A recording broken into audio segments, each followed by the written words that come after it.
All right, guys. Good morning. Good morning. All right, let's get a sound check. How's the sound? I got my headphones in today, so the music shouldn't be that bad. So, what's up, Dave? Let's get a sound check up in here.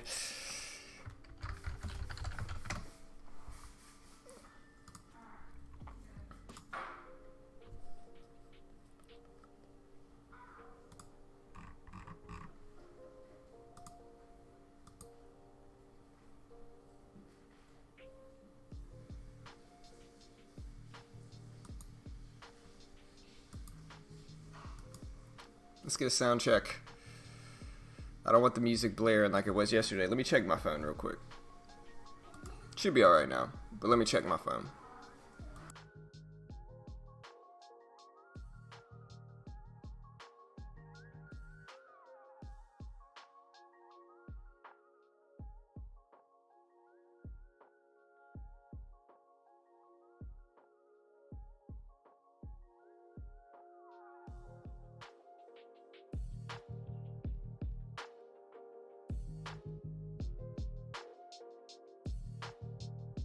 All right, so for my sound check, the music wasn't actually high enough. That's the issue. So let me turn it up a little bit. Tell me if it's too loud though. That should be a little bit better. Let me know if that's too loud though. Like I said, I can always change it.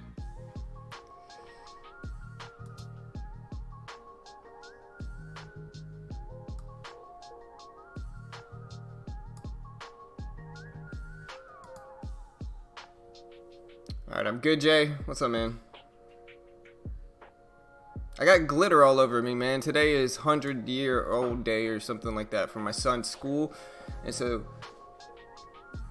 they had to give him gray hair. But apparently, gray hair consists of sparkles. Now I have sparkles all over me, and everybody knows. Any parent knows sparkles never come off. Those things never come off, man. All right, so we got some of the virus stocks that are actually down some today. Interesting. Let's take a look at what we got today.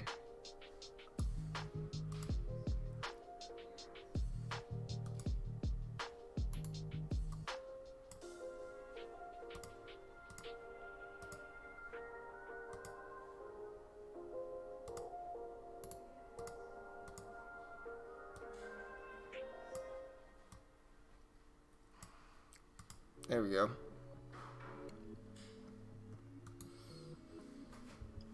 Alright. So for gappers, we got DLPH making a big move here, gapping up from 980 to 1574. Just a crazy stock. This one's definitely on my watch list. I'm going to go ahead and post this. Hey, appreciate the sub. Thank you, sir. Appreciate it. What's up, Tim? Alright. But yeah, let's go ahead and make this list. We got DLPH popping off. We got XLRN popping off here as well. It absolutely is the wolf. It absolutely is, and it's hated possibly more so by me, because it never anybody that has a little girl, or like a daughter, knows glitter is the cancer of the art world. It never, it's terrible. I hate it.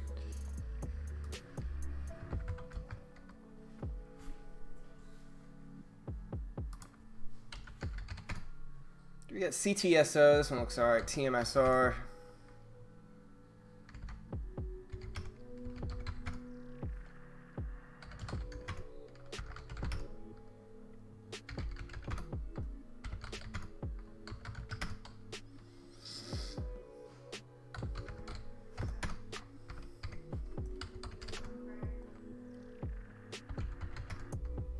Nothing really looks that good, honestly.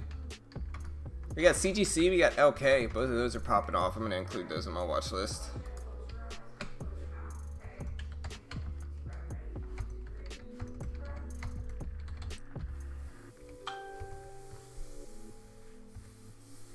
We got mRNS.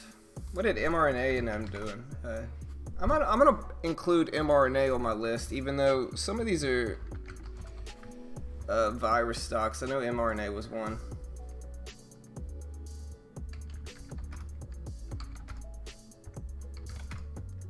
So Sorry, I'm building my watch list as we speak, guys, so just give me a second. That's about it. So I'm just going to make that my gap ups list. I might include some of these other little penny stocks that nobody really cares about, but this is mostly it. That's my gap up list. I'm gonna make a gap down list too. Most of the gap downs are virus stocks though. NNVC.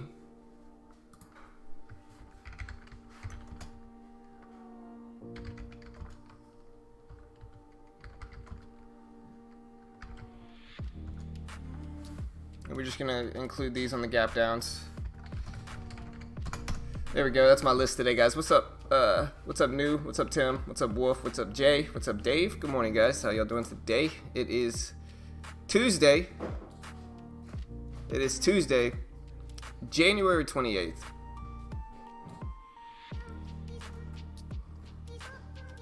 Honestly, guys, I'm gonna go right into the news because there has to be some type of negative catalyst that's driving all of these virus stocks that have been running up the last few days down, because I'm looking at the gap downs list up here, and a large majority of the virus stocks are down today. So there's something, maybe something good came out that's saying we're not all gonna die. You know, hopefully that seems like a plausible conclusion to the gap down list today. So we'll see if that's accurate or not. Maybe we won't all die from the coronavirus. Let's see. I'm going to go right into it.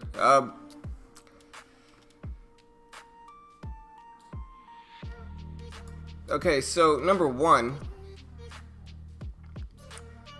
is nanoviricides, which is, I believe, NNVC, entered into a settlement agreement and mutual release with the investor parties, collectively the investors.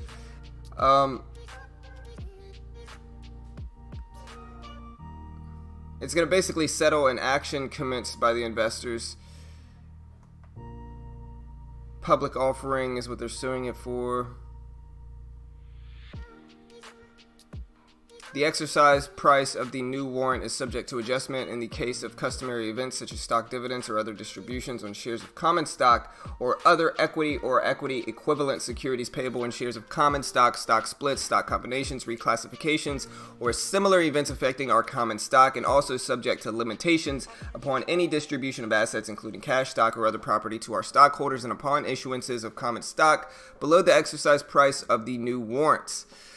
End quote. And again, this is from BZ Newswires, just to quote it, just to make sure you understand the source of this. So yeah, this is all from NNVC here, and this is the virus sector.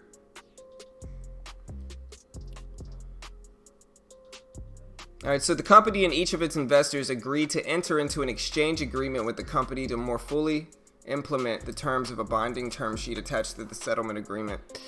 And so I guess this is all causing bearish sentiment in the overall virus sector. Here's NNVC. We'll see what happens with this one. All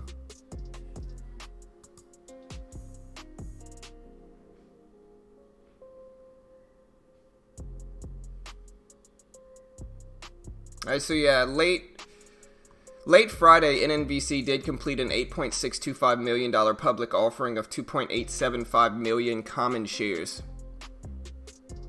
It also included the, and this is quote, underwriter exercising its over-allotment option of at $3 a piece or 64.5% under Friday's closing price. Yeah, that's kind of how it goes. The $7.78 million in net proceeds will be used to fund general corporate purposes, along with funding ongoing operations and repaying certain accounts owed to related parties. We'll see what happens with NNVC, but it's certainly down. We also have AEMD, which is another virus stock.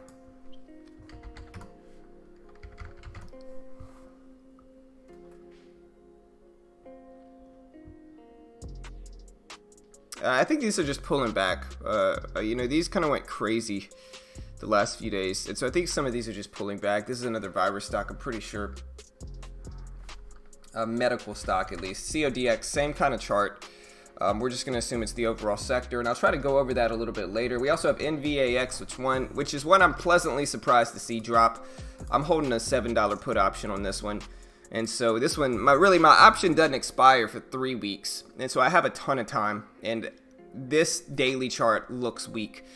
But it is in the virus sector. And if these viruses start to add up, this stock could soar. Luckily, I'm only going to lose what I pay for the option if that does happen, and I think it's a calculated risk in my opinion, so it's fine.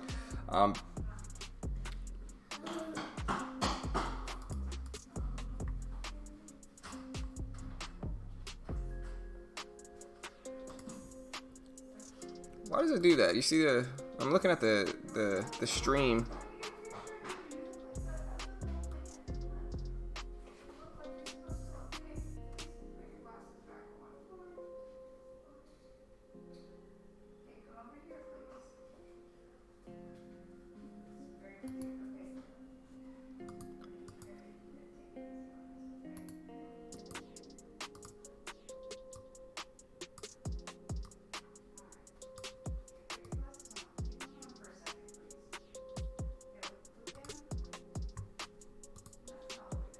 Try to make this so I don't look like oh, there we go. Alright, but yeah, we'll see what happens with the NVAX and the other virus stocks. Let me see if I can find any overall sectors.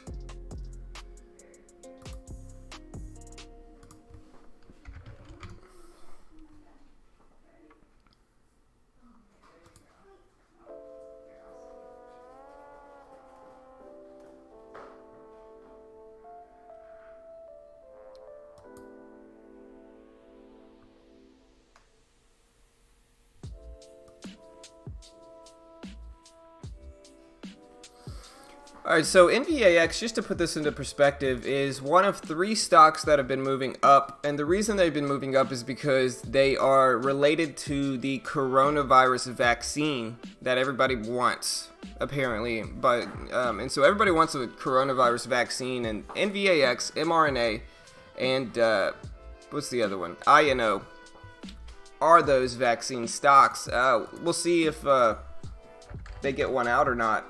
But they're all down today. We'll look a little bit deeper as the market and morning progresses here. So we're just going to start looking at the top of our watch list this morning as well. Hey, wait.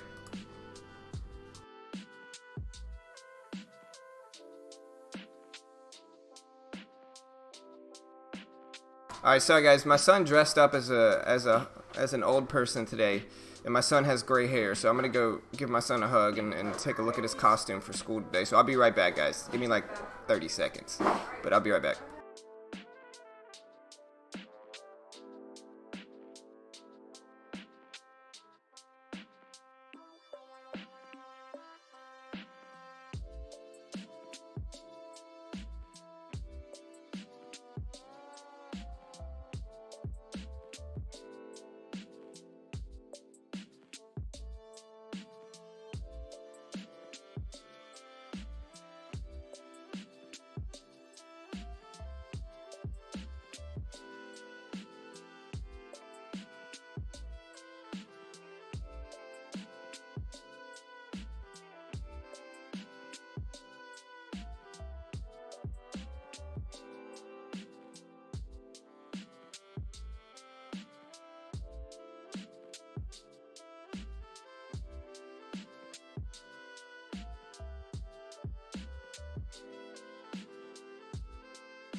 Oh, sorry, you can't hear me. Hit that subscribe button if you haven't already. Let's go over the rest of the news. Yeah, my wife bought a bunch of masks. Alright, so we're going to look at a few different stuff here. Specifically, DLPH is the first one. DLPH gapping up from 980s to 1570s.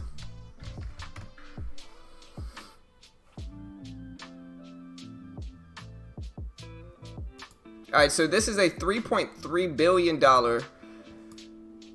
Borg Warner buyout offer. And so I'm going to go ahead and read this, and this is quoting from the Dow Jones Newswires, and it says, quote, shares of Delphi Technologies soared 53% in pre-market Tuesday after Borg Warner Incorporated, which is BWA, said it's acquiring the company an all-stock deal with an enterprise value of about $3.3 billion. Borg Warner, which makes technology for combustion, hybrid, and electric vehicles, said Delphi shareholders will receive 0.4534 shares of its stock for each Delphi share owned. Upon closing, Borg Warner shareholders will own about 84% of the company, with Delphi shareholders owning the remaining 16%. The deal is expected to strengthen BW's power electronic business, and Delphi specializes in propulsion tech to make cars more efficient.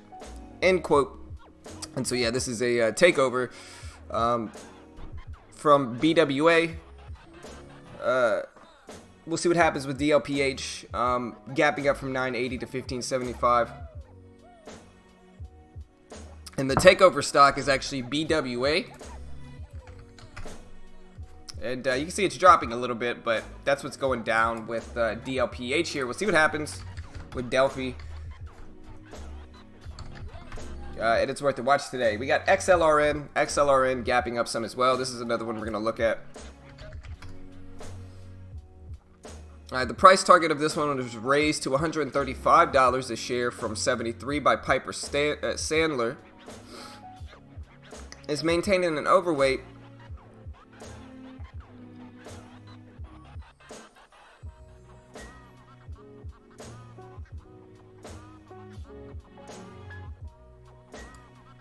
Alright, so they had a sotatercept study.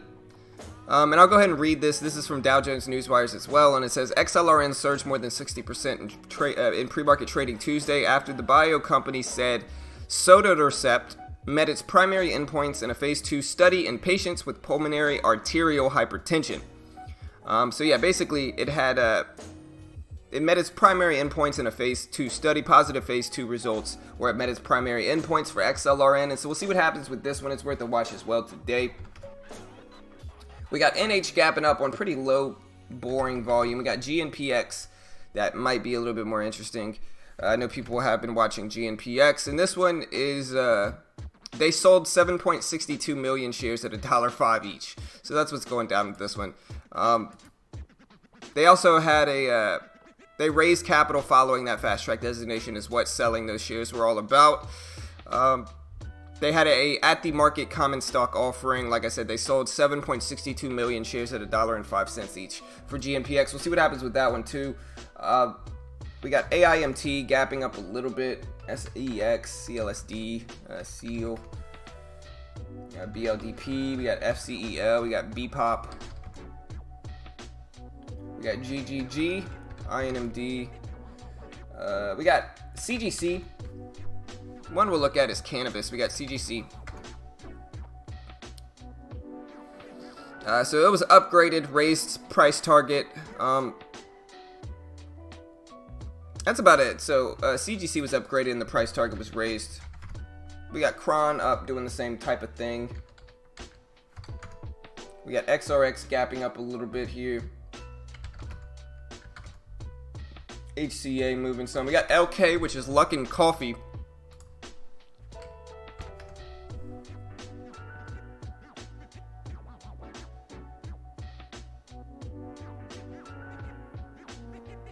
I think this one has earnings today.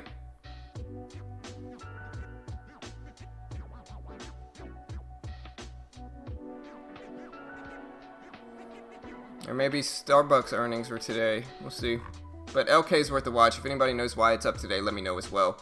But yeah, then we got, just AMD, we got MU, we got AMRN, we got Roku, we got Tesla popping off here. And then if we look at the overall market, I mean, the overall market is up. It's back up to 325.30s here.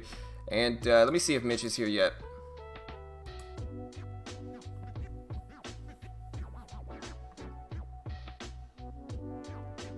Yeah, of course, KQ. I got you, bro. I'll be the leader, man. Like I said, we're just a free resource and community. We have an overall strategy, though, and our team came in second last time, so I appreciate you joining my team. And like I said, I'll be live streaming this live the entire time. So I'll be streaming it live on YouTube. I'll actually be competing in it myself, but I think this is what I'll do. And that's why, so there are some benefits to joining my team.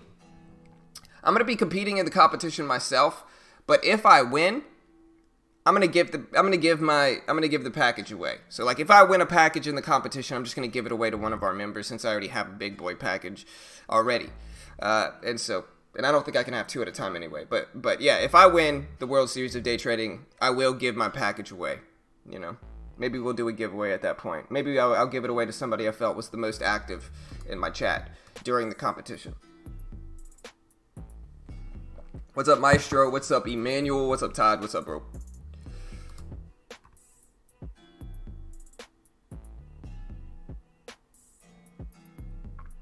What?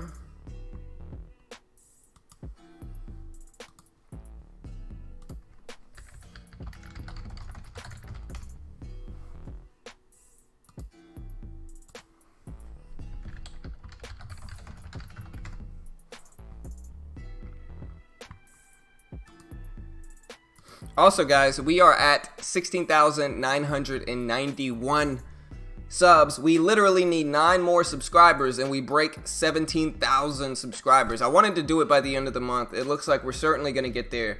And I think we're going to break it today, really. We should break 17K today. Hey, appreciate the sub, TakeOTC. Thank you for the subscribe, bro. But yeah, it looks like we should break 17,000 subscribers today on the stream today. So I appreciate the love, team. I appreciate the love. All right. Oh, man. She probably won't. I probably should give it to my wife if I'm being completely honest. But hey, I'm just going to give it away to everybody. My wife will be in the competition as well. She'll get a chance to win. My wife's going to be in the competition. She'll have a chance to win her own package.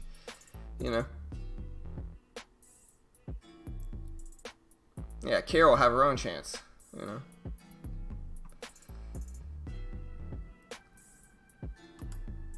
Alright. But what's up, guys? Like I said, you got anything else, anything specific you want me to take a look at, let me know. I can look at some of these gap downs. We are getting a few gap downs in the overall virus sector. We are getting that. Again, NNVC, I think...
Honestly, I was completely oblivious to that, to the pun in there, Todd. I was completely oblivious to that, man.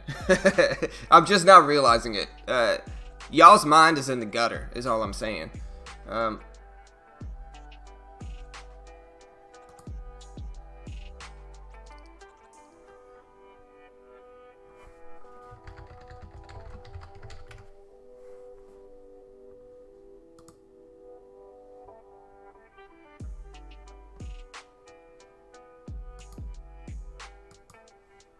Any suggestions for people? How do you join, or can you still? Yeah, I got you, Jeremiah. You can still join. Yeah, the World Series is not for another month, bro. It's not for another month.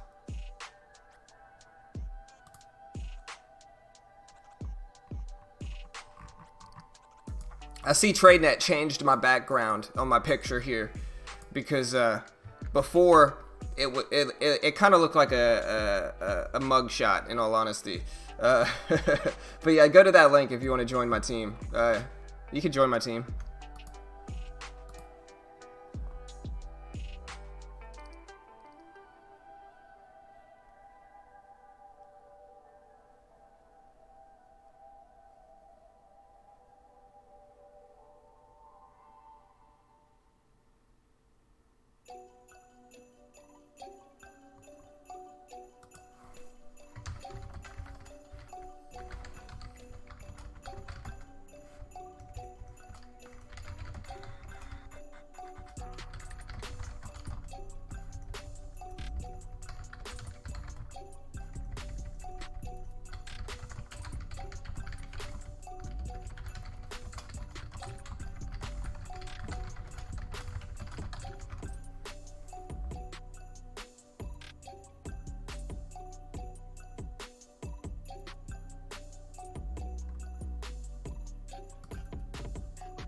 What's up, Jonathan? What's up, bro?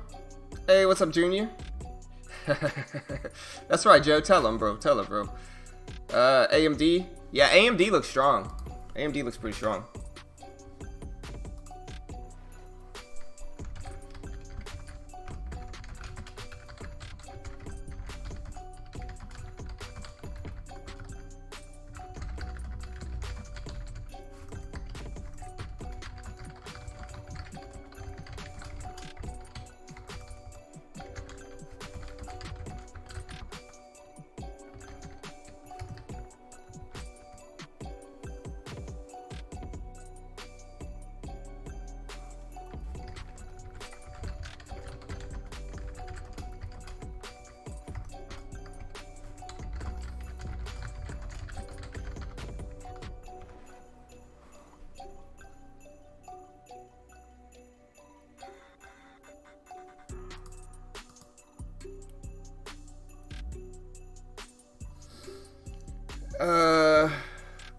Should I hold or sell? Hold or sell what, bro? TGT target? What's up, Jonathan? What's up, man? It depends on what you're in, DH. It depends on what you're in, bro. Could be in a bunch of different stuff.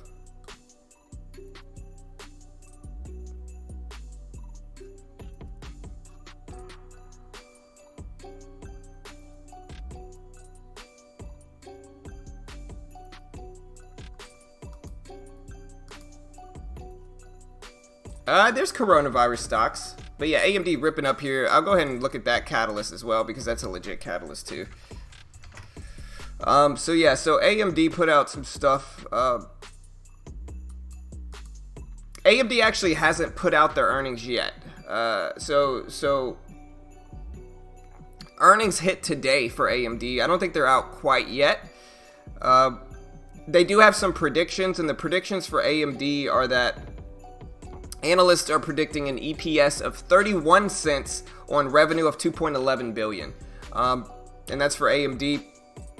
In the same quarter last year, they did report EPS of 8 cents on revenue of 1.42 billion. And so if the expected analyst predicted revenue is correct, that would be a pretty solid improvement year over year from, again, 8 cents on 1.42 billion to 31 cents on 2.11 billion. So that would be a solid improvement for AMD. And again, we're going to look to see if they hit that number. If they don't hit that number, then I'm sure it's going to drop. And so we'll see what happens with AMD. I think that's an interesting dynamic for this one specifically to watch.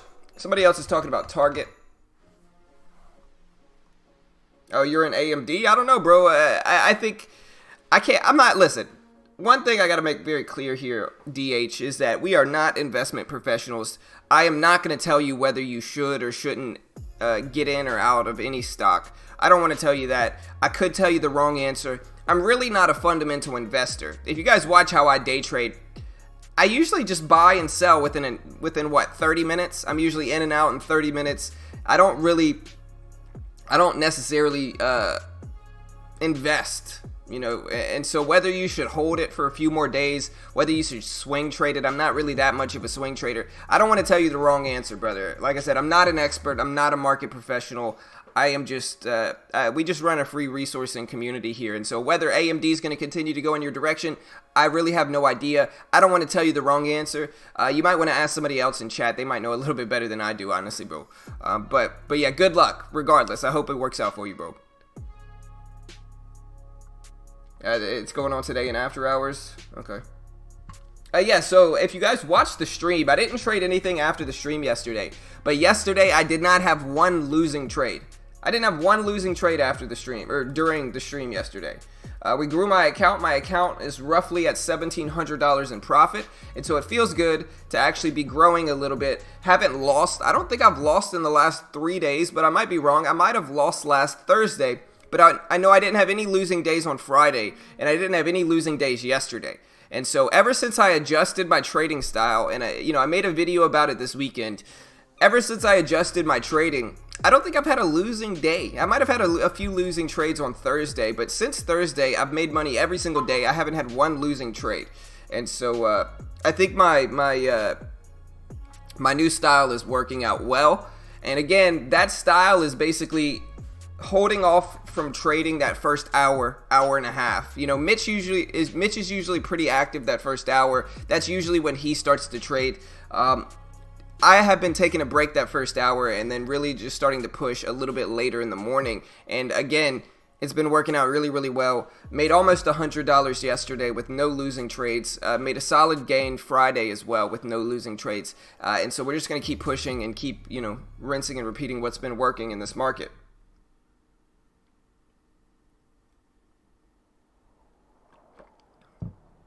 Hey, you got this, Ben. You got this, bro. Good luck, Ben. Ben says it's day 1 of my 10K challenge. Hey, you got this, bro. Good luck, man.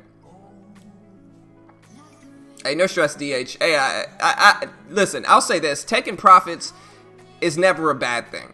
I mean, unless the stock jumps up 50% in 2 hours after you took profits, it's usually never a bad thing. Point is, I wouldn't be upset. No matter what happens, taking profits is always a good idea, I think.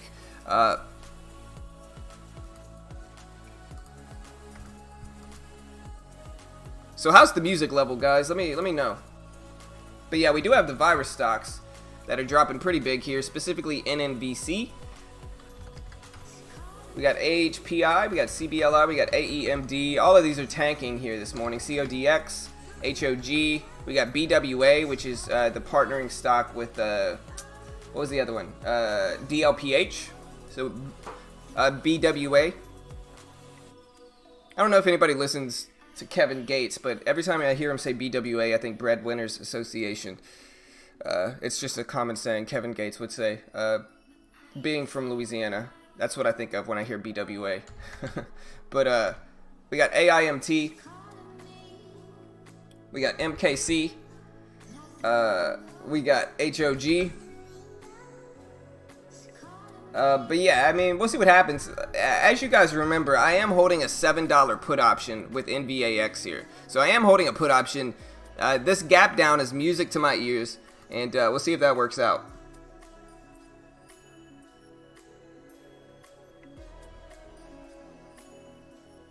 CGC looks good. Yeah, we'll see what happens. I'm watching that one for sure. NNVC trash.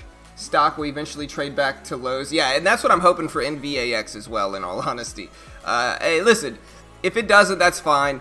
I just think that the hype will die down. And we won't, it's not going to be as big of a deal as people are making out to be. But we'll see. Maybe I'm wrong. I hope I'm right. Because, I don't want to die.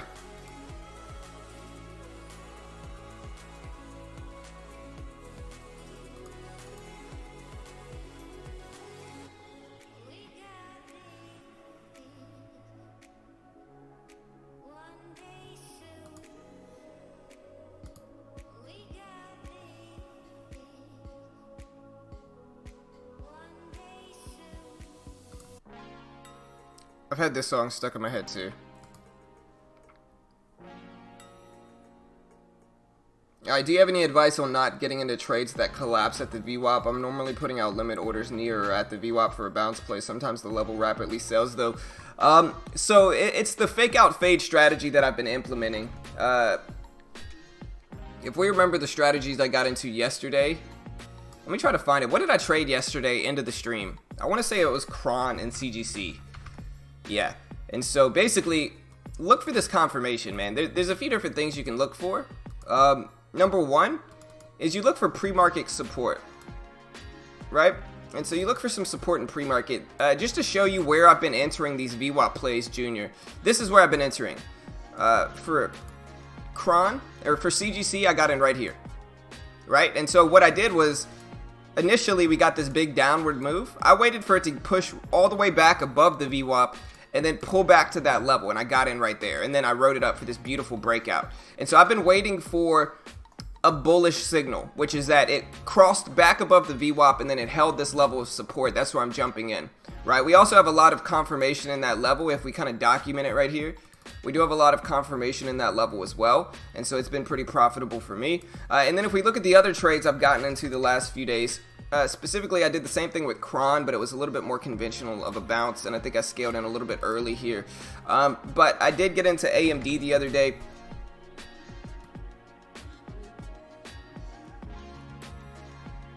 Let me find where I got in AMD. But yeah, basically what I've been doing is I've been looking, I call it a rebound bounce, Junior. And if you haven't seen my recent videos, go check them out. I call it a rebound bounce. And so I'll post that video if anybody wants to watch it. Like I said, it's breaking down the strategy that I've been implementing in the market, which is, I call it a rebound bounce. I used to call it a fake out bounce, but this is the video on it, and it generally helps and makes it a pretty high percentage play. Like I said, since I started implementing it in the last few days, I didn't lose at all yesterday. I had 4 trades. They were all green yesterday. Friday, I think I had a few trades, and they were all green as well. So I didn't lose at all. I don't think. I might have lost once on Friday if I traded like within that first hour, but I don't think I did. So last 2 trading days, no losing days, almost strictly trading that strategy, and it's been working out really, really well.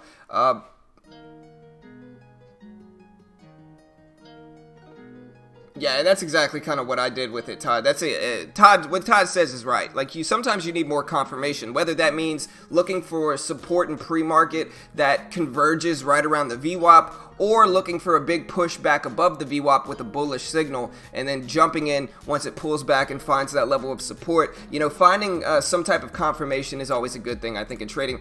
Shout out to my man Bo. Appreciate the sub, brother. Thank you for the sub, bro.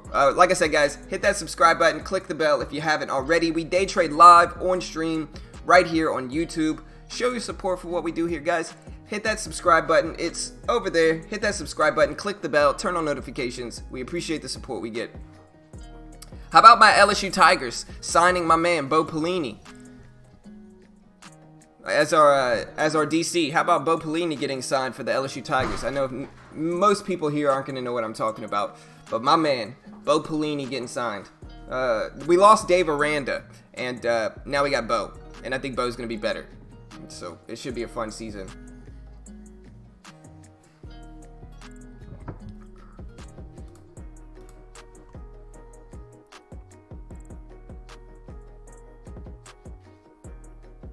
Any plans to come down to Australia soon? I've never been to Australia, brother. I've never been. I would love to go. Oh, my bad, Mitch. I pressed the thing for Mitch to join, and then I never opened it up. I'm going to apologize to Mitch in advance here. My bad, Mitch. Hold on, let me get this right. I pressed the open button for our conference, and then I guess I scrolled away so soon, it didn't let him in. So hold on, let me get Mitch in here.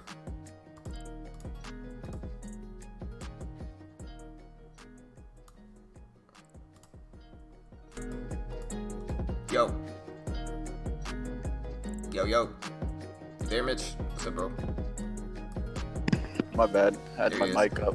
Nah, you're good, I'm bro. here What's just up, man? talking to myself. What's up, dude? I'm like, yo, what's up? What's up, dude? What is LSU? A stock ticker? No. LSU is the greatest college football team there's ever been, is all I'm saying. That's all I'm saying. National champions. That's all I'm saying. That's LSU. Joe Burrow. You know. It looks like we got a Dragon Slayer in the chat.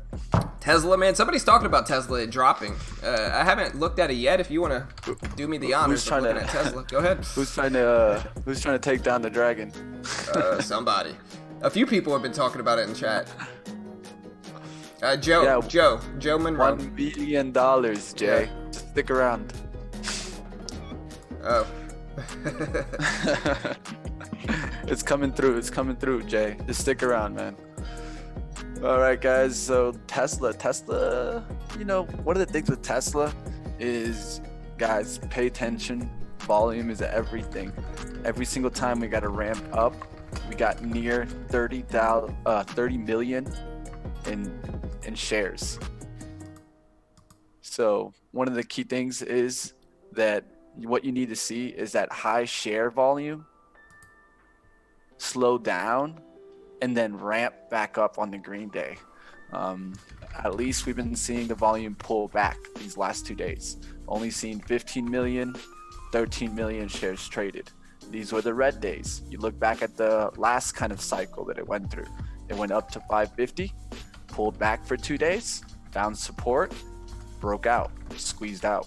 So now that we found this support at 550s and below that, that's what I would want to see hold.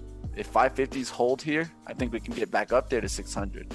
If 550s crack down today, I think you can start, cracking down, looking towards getting in this range, the 548s and 500 range. So that's what I could see happening today. You got to pay attention to the volume. A lot of this is going to do with, is there going to be more squeezes at here? Did people get piled in short yesterday, get trapped at 550 and are going to get squeezed through that 550 today? That's what I would pay attention to. That's what I'd be looking for. Yeah, don't do it, Junior, man. LSU way better. Clemson plays cans, bro. That's all I'm saying, man. You got to go to LSU, dude. Go ahead, Mitch. I'm not going to interrupt Mitch with... No worries. Just short talk. LSU next year. Yeah. Hey, no. Don't even say that, man. Joe Burrow. Whoa. Honestly, we just got Bo Pelini as our defensive coordinator, dude. Don't hang, We'll see next year. Number 1 draft pick.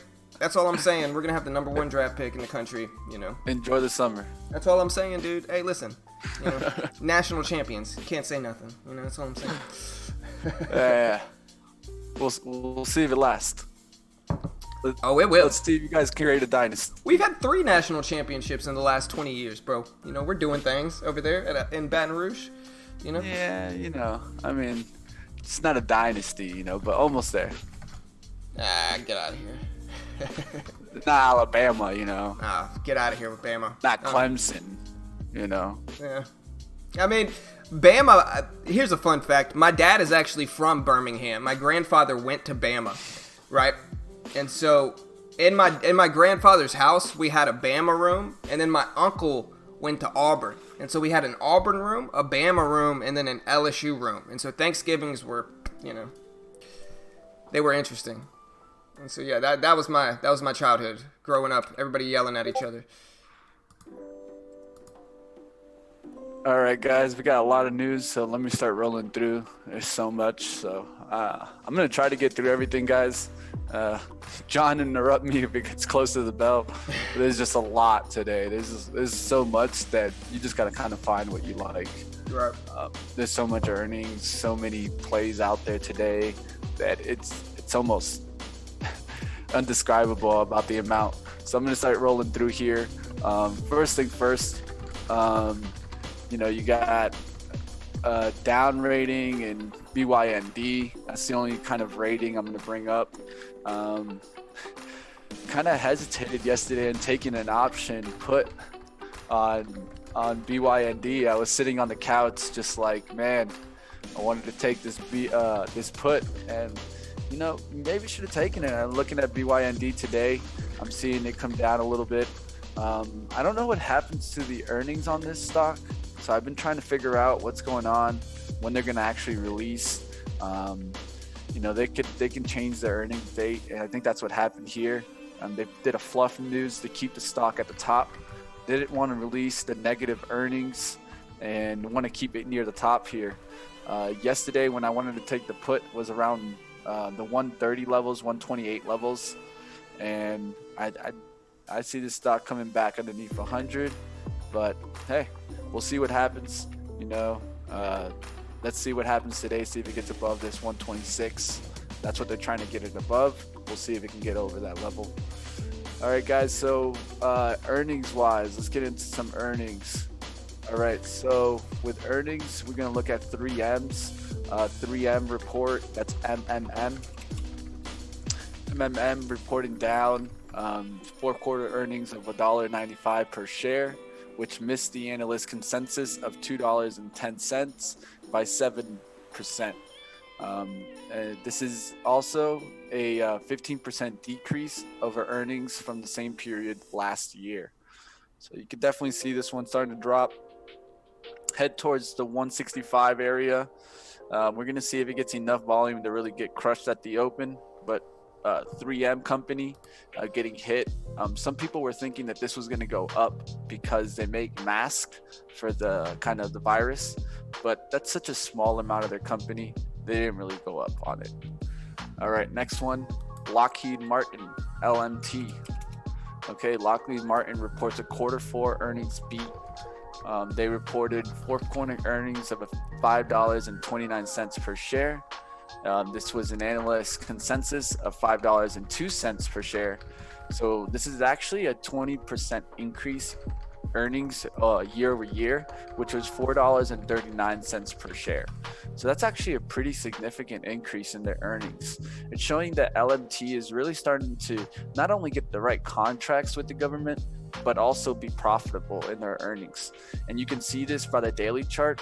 You know, since 2019, Lockheed Martin has been on a bull-out breakout, and these things keep going.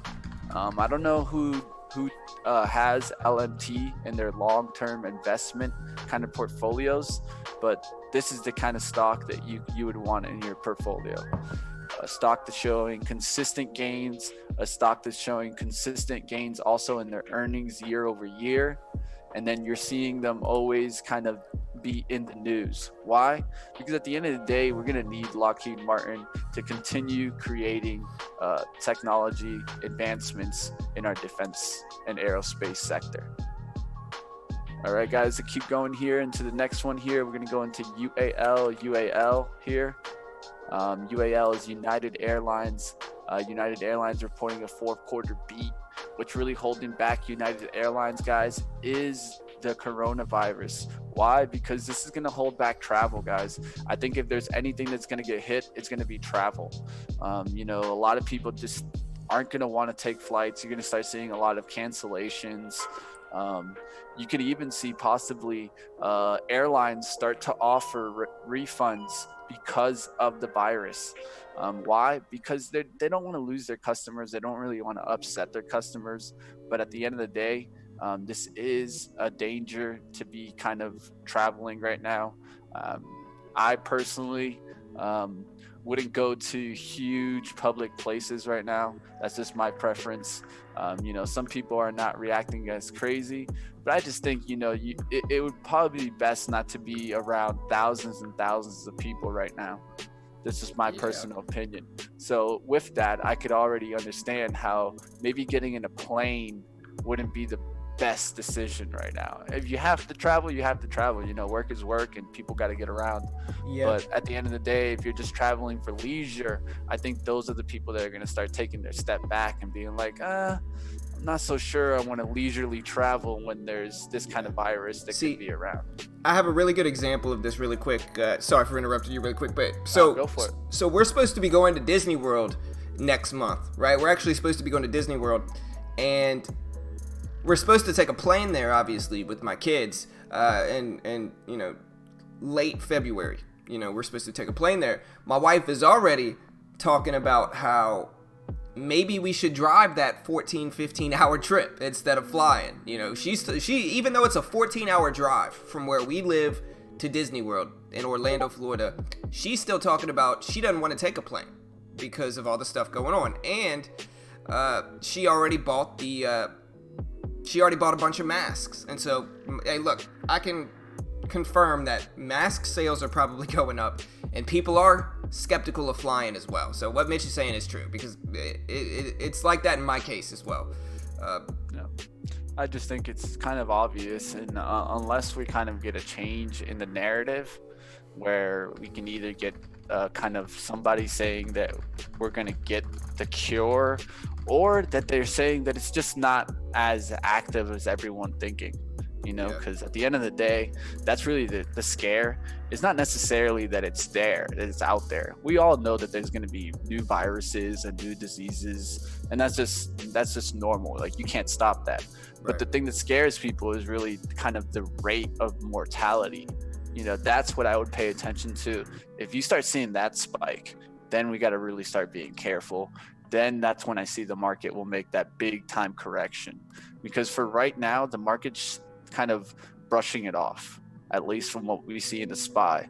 So this is not really, to me, a market correction. When you go down 2%, it's not really a market correction for me. For me, a market correction would be if we start dropping and we get below 300. That's going to be the big significant price point I think you need to watch for. All right, guys. So the next one here, Harley Davidson. I've been wanting to get a Harley. My girl's going to kill me one day. Yeah, I always tell John, one day, big payment, I'm going to get a Harley. Yeah, honestly, I've been arguing with my wife on getting a motorcycle for like the last 2 years. She says no. We're gonna do it, John. We're gonna put it on the side. We're gonna put it on the side. We ain't gonna tell the wives. We're just gonna show up. Right. Rum, rum. We're telling them we're gonna go on a boys trip. We're gonna come back. Business trip. Next thing you know, we take the road trip. That's what we're doing, man. We're just gonna show up, see what they say. Honestly, my wife probably yell at me, try to get me to sell. Oh yeah, we're definitely taking a drive to Harley after that. Yeah. Honestly, I really have. I've been bugging my wife for like the last year. It's like I even told her, I was like, look, I'll buy a little dirt bike that I can drive around my neighborhood as a starter. And like I used to drive a little GT80 1978 GT80 mini bike around my neighborhood as a child. Anyways, I'm not gonna. We got like 8 minutes until the open. We look at the hog. The hog is trading down lower on week Q4 sales. I think in the long run, some people might kind of trash me on this, but I think this is actually a buying opportunity for Harley Davidson. At least in my eye, I don't think this company is ever really going to disappear completely, just because the amount of kind of fanatic mentality that Harley Davidson has created throughout the years. There's always going to be people that want a Harley. I mean, you think about a bike, you think about a Harley. Until that changes, I think then the story will go away. And so what happened with Harley is it got hit because of the tariffs. You guys don't remember? They were the ones that came out and said, do we have to move making our bikes elsewhere because of tariffs? And that was really the significant thing that hit them the most, I think, is the tariffs. And I think as those tariffs kind of get relieved, and then we could have a possible part 2 of the tariffs come out, that's when you can start seeing Harley Davidson come back. So in my eyes, yes, this is getting hit, but at least for investment perspective, I would think that Harley Davidson can make its way out of here in the long run. It's definitely down on the weekly chart, and the next support is really down towards this 31.86. So that's what you could see kind of head towards today. I definitely see $30 holding in this stock. All right, guys, keep it going, trying to roll through. We got Pfizer with mixed Q4 earnings, PFE Pfizer. This is one that I think you can start looking for a short. This one is actually at the highs on the weekly chart. You can see it keep trying to break out above this 40. I think that's what you need to pay attention to today. If it can break out above 40, I think it can get above to 450, 41. But if we could stay below 40 today, I think we could also just crack down and stay in an area between this 39 and 39.50. All right, guys, that's going to do it for the earnings. Really quickly, I got a couple more news articles. I got JP Morgan wants to play with Mattel's stock and pass on Hasbro. So if you look at Mattel, Mattel is actually up on the daily chart, and they're thinking that this one's gonna really kind of break out and get to a new levels. I'm gonna be paying attention to this one. They like Mattel over Hasbro, which is HAS. That's JP Morgan. All right. Two more things really quickly. Biogen, BIBB. I always talk about buy the rumor. The rumor right now is this is going to get FDA approval. So that's the rumor. The news hasn't come out about it, but the rumor is there, guys. I'll go ahead and I'll put up the link in the chat so I don't have to go through it too much. That's the link right there. Yep. And the last thing, Chewy, guys. Chewy, Webbush analysis says that it will account for half of all pet industry sales growth. That's my last stock of the day. Bullish outlook on Chewy. All right, so now that Mitch is done with that, I'm going to go ahead and go over the overall market news here with the SPY, and I'm going to go ahead and read this. Again, this is the ETF preview from MT Newswires. If you look at the market, I don't know if this was a glitch. I'm assuming this was a glitch, but we did get a gap up in the market right now from 323.50 to 325.11. All right, so just to go over this really quick. Wait, I lost it. There it is. All right, so again, I'm quoting from the ETF preview. What we got now is stocks are pointing, I'm going to go ahead, it says, quote, stocks are pointing to a higher open ahead of the opening bell, with markets shaking off most worries over the spread of the new coronavirus. Did I lose my spot again? Which the World Health Organization has dubbed the 2019 NCOV. On the economic calendar is the Durable Goods Order Bulletin at 8:30 Eastern Time, then the S&P Core Logic Case-Shiller House Price Index at 9 a.m., the Conference Board Consumer Confidence Report posts at 10 a.m., along with the Richmond Fed Manufacturing Index.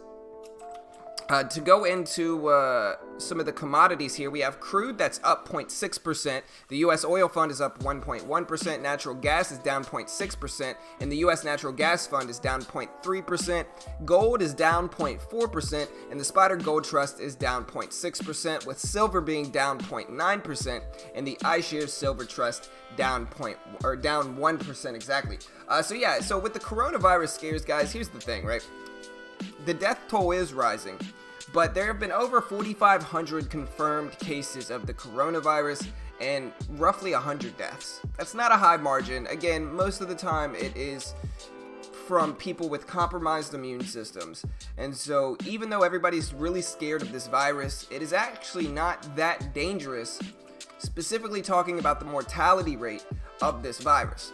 Right? Again, like we said yesterday, the scary thing about this virus is its contagiousness. You know, how contagious it is, especially with speculation that it is contagious before you actually show symptoms for a few weeks, which is what China said yesterday or the day before. But again, if you're really scared about the virus, you know, it's not that serious of a virus, specifically speaking of mortality.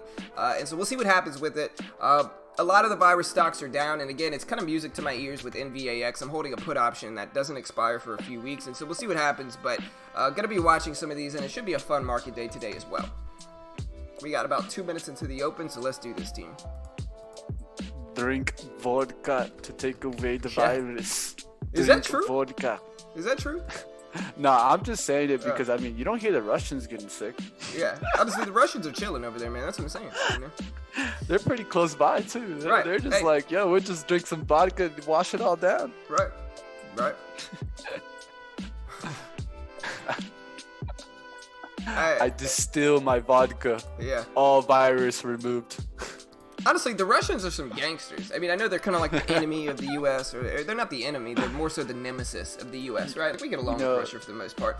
But, like, Russians are gangster, man, you know? You know what the funny part is? That's actually Russian persuasion for you. They actually try to make us think of them like that. Yeah, right. They put out propaganda like that. Yep, yeah. 100%. Yeah, just because it works. I mean, like you said right now. Yeah. Yo, the Russians. I wouldn't mess with the Russians. I would, man.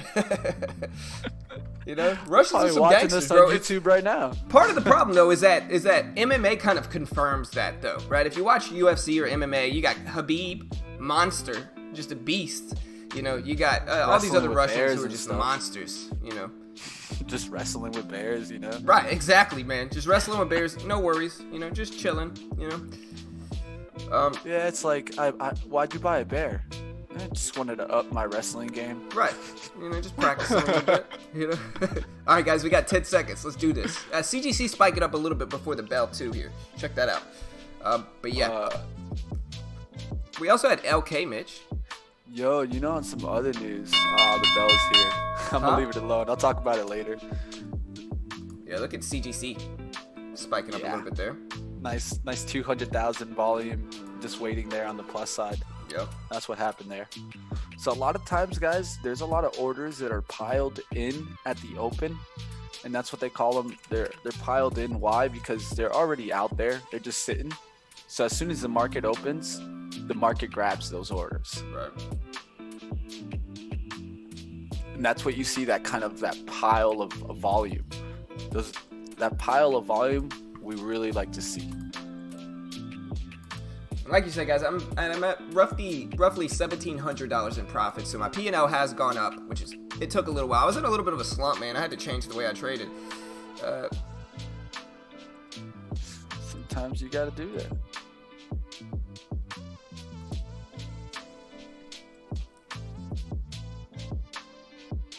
Spice heading down. I think I'm gonna go for that one.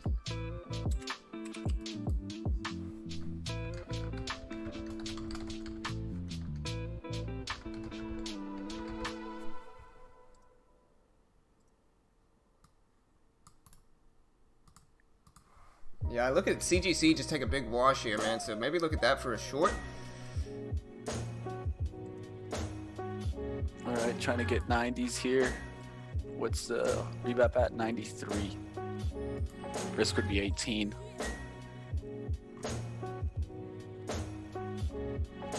Just gonna give it a second here. Look at that spike. Yes. Spice, I don't know about the fade on Spice. It's probably about the third day in a row that it fakes out. It's only done it once.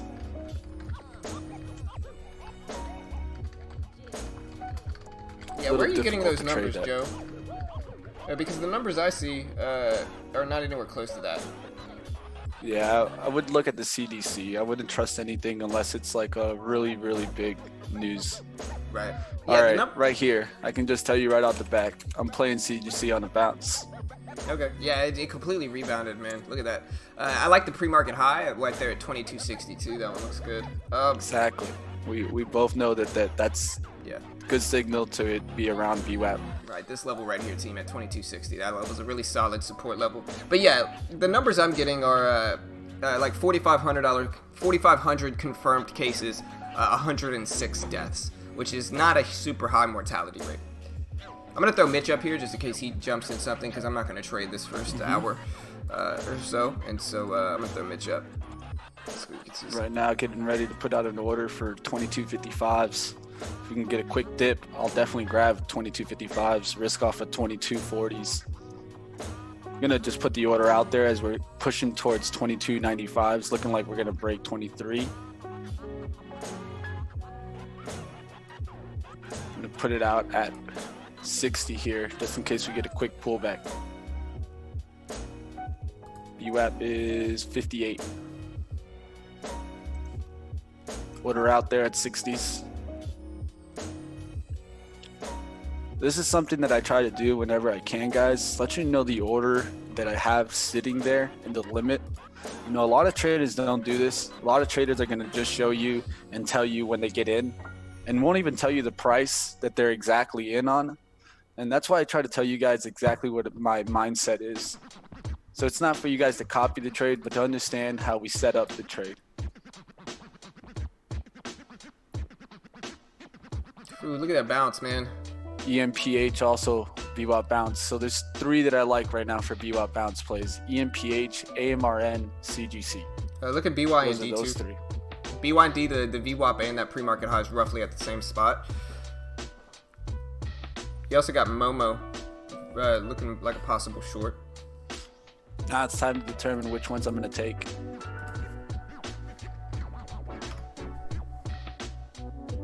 I like AMRN because it got hit so hard on the down day yesterday.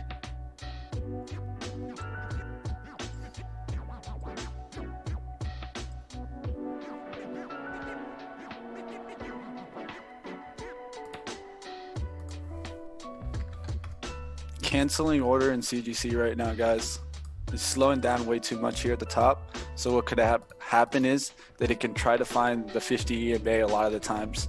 Come down to 2250 when it does this. So I'm giving it a second, paying attention to the price points as they pull back here. One that I like is EMPH here and CGC. I'm trying to determine if I'm going to take EMPH also.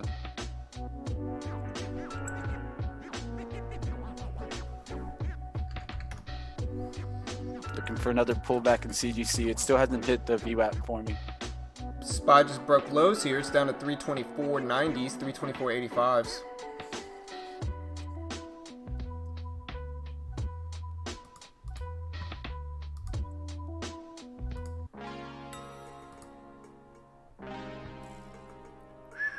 SPY tanking in a little bit here. It's down to 324.70s.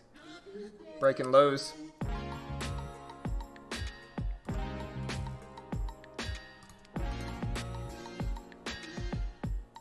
All right, here comes that dip in CGC. I'm gonna get a little bit closer towards 60 here.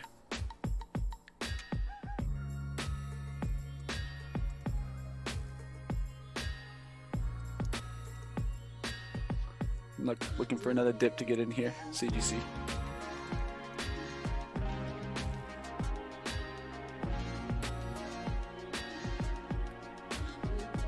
Hanging out right above VWAP. I want to get it right at VWAP or below it. Here comes that dip.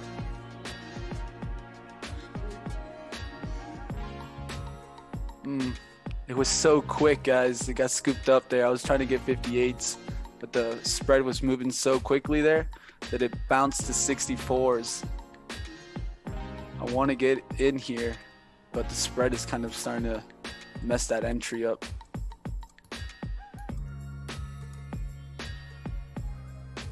This is why you gotta have your order out sometimes so you get filled.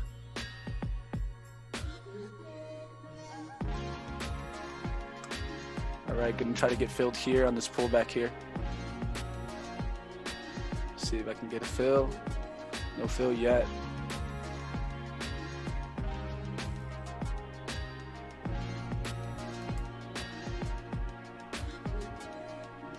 Nah. Didn't get that fill there. It went on the bid, but didn't come on the ask there. There you go. Now we're in here. I'm gonna risk off to 50. Anything below 49s and we get out.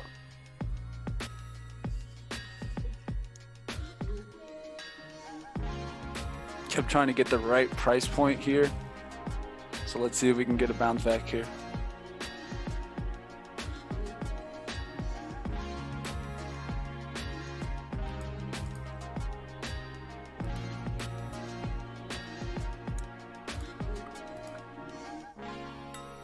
Ooh, I'm not gonna play with that. I'm just gonna get out. It's getting too spready and wicking me out there.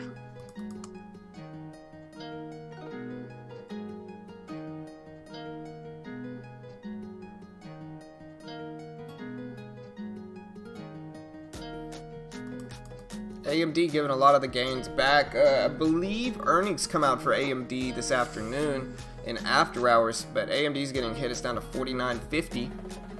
That one might be worth the watch. The SPY's still down to 324.70s, but it's building a little bit of support, so we'll see if it bounces here or not. But yeah, I like the exit there, Mitch. I think it was a good exit. Yeah, it is what it is. Just got caught. Yeah, you kept it pretty small, you know. Traded it right, just didn't hit. Everything reversing negatively, guys. Looking like we're getting that downturn in the SPY. Yeah. The day I want to go long in, you know, that's the day the pullback happens. Yeah, it's how it goes sometimes, brother. That's kind of trading, you know. That's how it goes, man. Yeah, we got some new music. Game Face. Definitely gonna probably just take a swing later on today. We'll see what happens.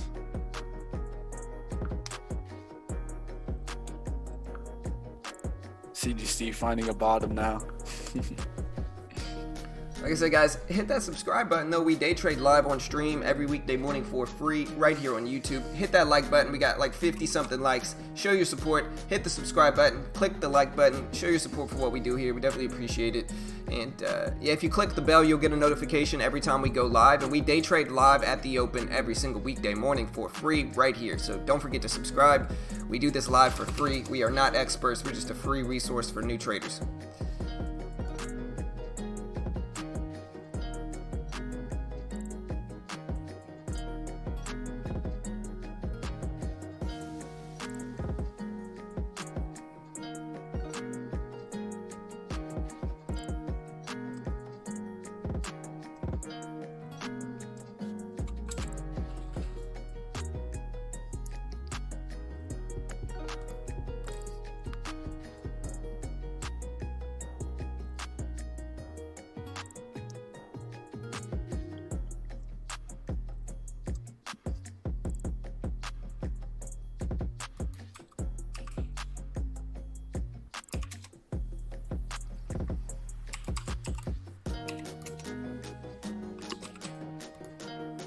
Retail getting hit. Hey, appreciate it, Jeremy. Thank you, sir, for the subscribe. Welcome to the team, man. I think we should probably be pretty close to breaking 17,000, guys. Let me see. We might be there. Let me see. I think we probably are there. Yeah, we are over 17K, guys. Appreciate the love. We broke 17,000 subscribers. We are at 17,002 subscribers, so appreciate the love. We're moving closer and closer to 20K. We should break 20K certainly this year. We'll probably, hopefully, be able to break 30K this year. That's what we're shooting for at least.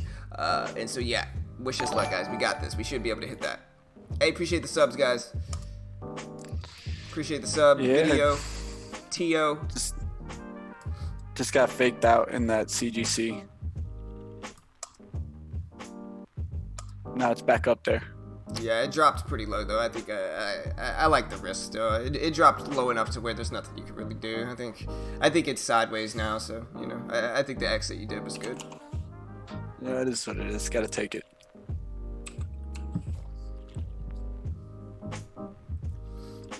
Look at Momo.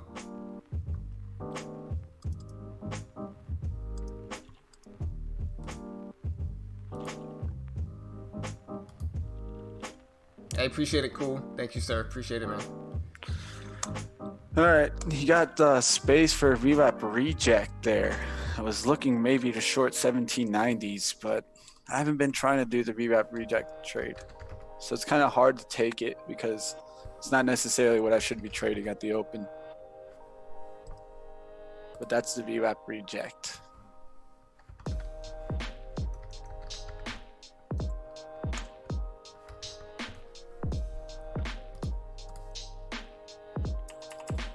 GPFT?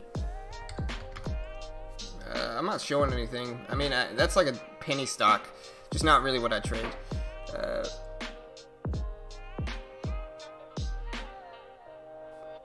Honestly, it's not even showing up in my window, so I can't even get it to show up on my chart. I'm guessing it's an OTC stock, which I can't trade. You know, but I can't even really see it right now. Momo is pushing up at the VWAP.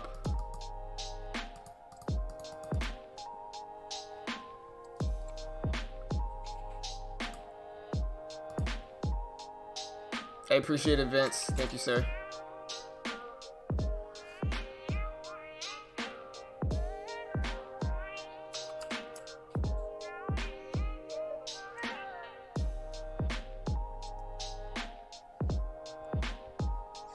Another VWAP reject play available. ATVI. Thanks, guys. Yeah, we're growing, man. We've been growing pretty well the last few months, so appreciate the love, team. Really cool to break 17K. Feels like we were just at 15K, and so we're moving. We're gonna keep growing.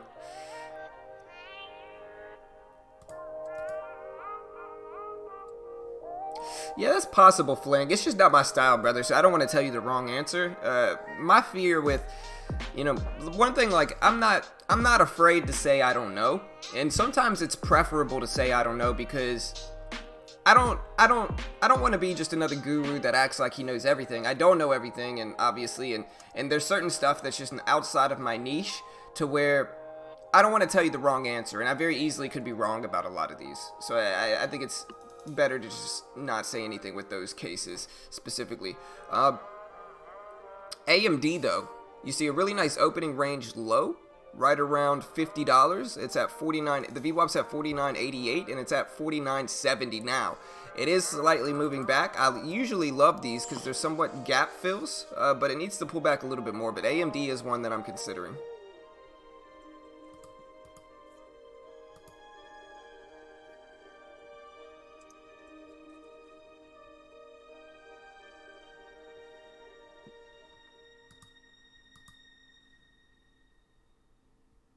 Hey, thank you, Flink Shot. Thank you, sir.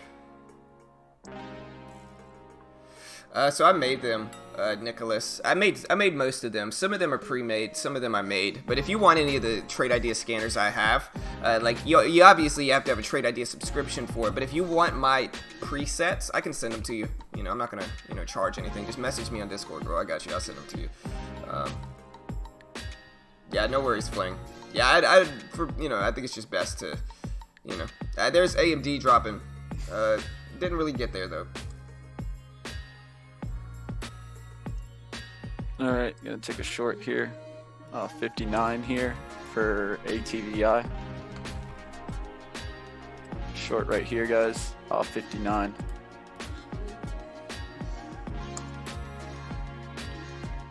Been seeing the VWAP reject too much today to kind of avoid it, so I'm just gonna go with it. Yeah, I've seen a few too. But yeah, if y'all want to check out Trade Ideas, they do have their test drive coming up in the next week, and basically you get to try out 2 weeks of Trade Ideas for like $9. And to put that in perspective, I paid like $120 for mine, and so half of that would be $60. You basically get that for $9, and so there's the link. Great way to help support us as well. But yeah, it's coming up like in the next week, which is a solid deal. There you go, guys. That's the VWAP reject. So let's see if we get a continuation. We got good hard down movement towards the 58.80s, but it didn't stay there. So let's see if we get that continuation here, or we're gonna just get squeezed to the 59. I'm gonna give it a second here, because if it breaks that wick down there, it's probably gonna break through that 58.80s, and then we could really start taking some profit down here at the 75s.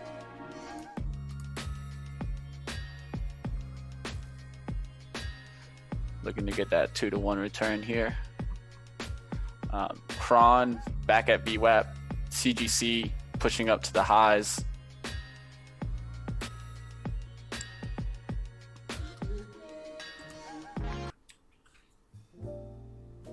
AMRN, that one looked like a good VWAP bounce play. I missed the breakout there to the 1990s. I would have liked that little pullback that it just did.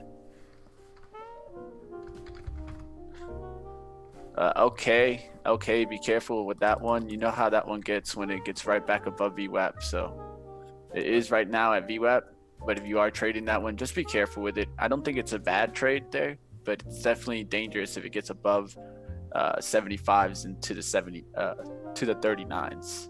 Look at Kron's right at the VWAP too.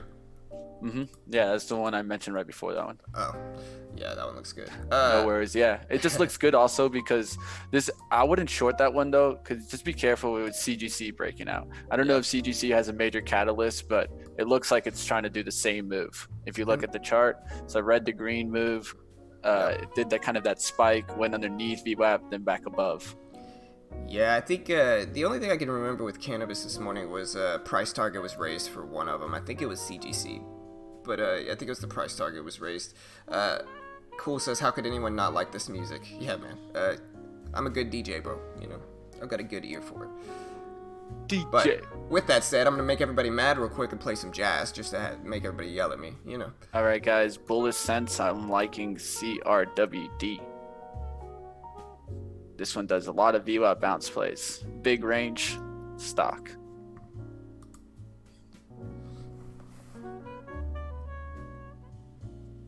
And like I said, guys, hit that like button. We are at like 77 likes. Hit that like button right now. Hit that subscribe button. Help support what we do here. Appreciate the love, team. Hit that like button.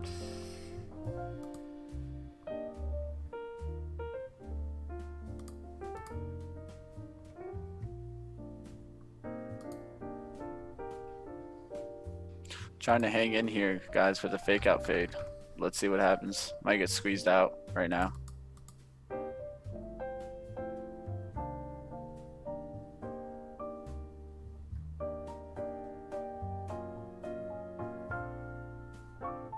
Yep, really close to it. So just gotta hold to my level.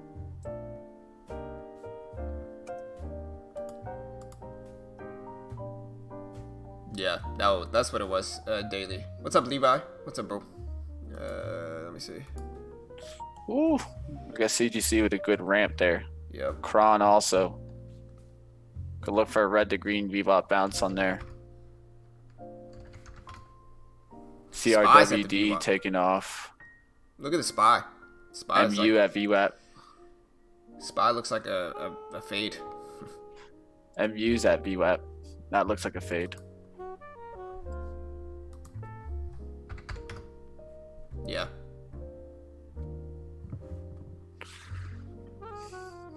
Alright guys, might get squeezed out right here. It did block off and kind of reject that 59, but we can't let it get above there because we'll get squeezed hard.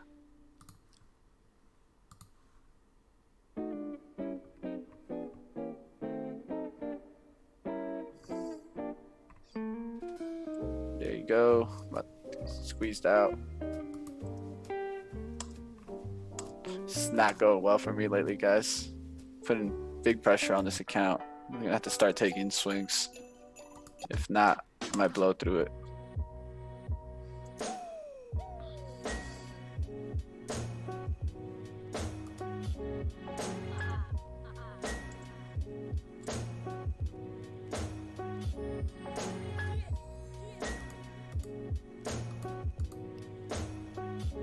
Uber might fade. I traded Uber the other day and it actually followed through really well. Yeah, Uber doesn't look bad. I like the previous close.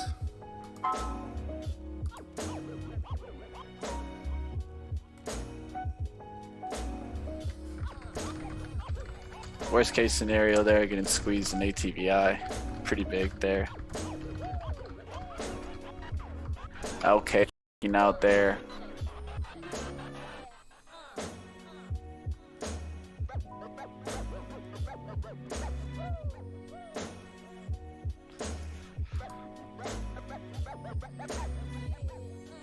I gotta have to check it out and make sure it's actually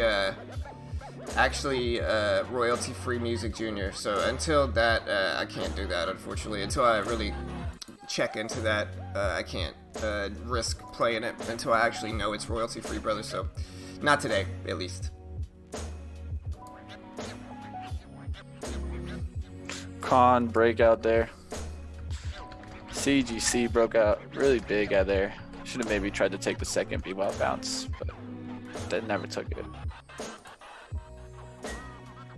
AMRN VWAP bounce working well. Didn't take that one either.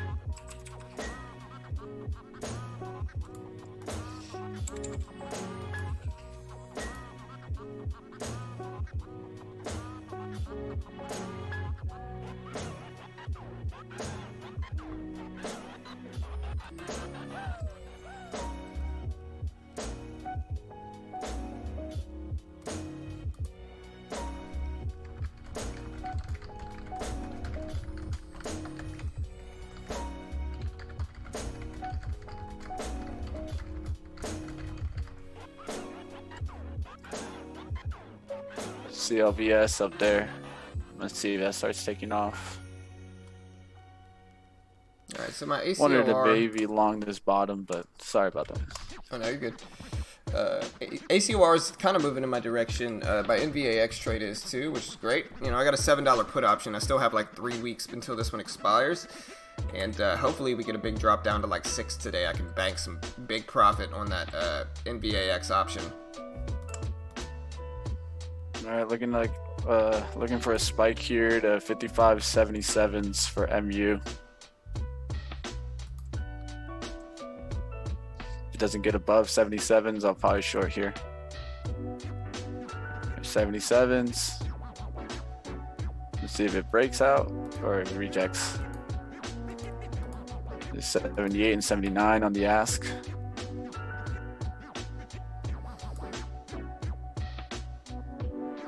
There's a big seller at 301 showing up at 81. Be careful with that. There he is right there at 82 now. Yeah, I'm from Louisiana, 92. Mitch is from Florida.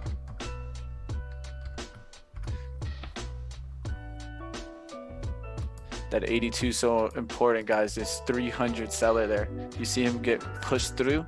This is probably going to squeeze. There you go. He got pushed through. Look at that size getting filled. This is what we mean by watching level 2, guys. Were you able to have my screen up there, John? Yeah, you're up. Perfect. And they'll let you guys see it. You guys are going to see my mouse on the level 2. Pay attention to how you see that sizing get absorbed. That's what you want to look when you look to see those breakouts. Is you want to see that big seller on the ask, and then you want to see him just get pushed through. So that you saw the 300 go down to 264. It went to 220. It went to 180. It went to 80, 60, 40. And that's the absorption of price action. That's what we mean by price action and paying attention to the level 2. All right, guys. Right now, AMAT is what I'm looking for. Just because I've been seeing these kind of spikes back. Seeing MU spike there.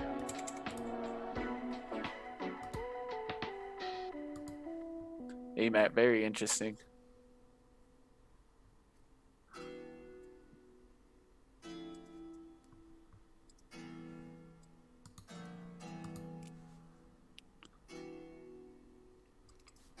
NNVC, yeah, virus stock. Yeah, it's down again today too. Yeah, I'm holding NVAX. It's like I said, I still have 3 weeks. I bought this thing, a put option on this one a week ago, so I still have a lot of time. As I do with most of the options I hold. The reason I buy put options on stocks like this is because generally they don't hold their gains. Generally. Now, virus starts popping off and looking scary. That might be a consideration, and that might negatively affect this put option. But again, since it has so long. All right, guys, taking a quick short here. Since it has so long, I think eventually I'll be all right. What's up, Deep? Thank you for the sub, bro. Welcome to the team, man. Appreciate the subscribe. Like I said, guys, smash that subscribe button if you haven't already. Click the bell. We day trade live right here on YouTube for free. We are not experts or gurus here. We just show you what it's actually like day trading the market. We're just a beginner trading free resource and community for traders. All right, guys, just shorted for a fade here. Reason why is seeing MU pull back there, and the measured risk to reward is here. That's what's important always. A lot of the times is not necessarily what the other stocks in the industry are doing, but a lot of the times is the risk and reward, viable. If it's not viable, then don't take the trade, guys. There's no need to take trades just because you have to trade.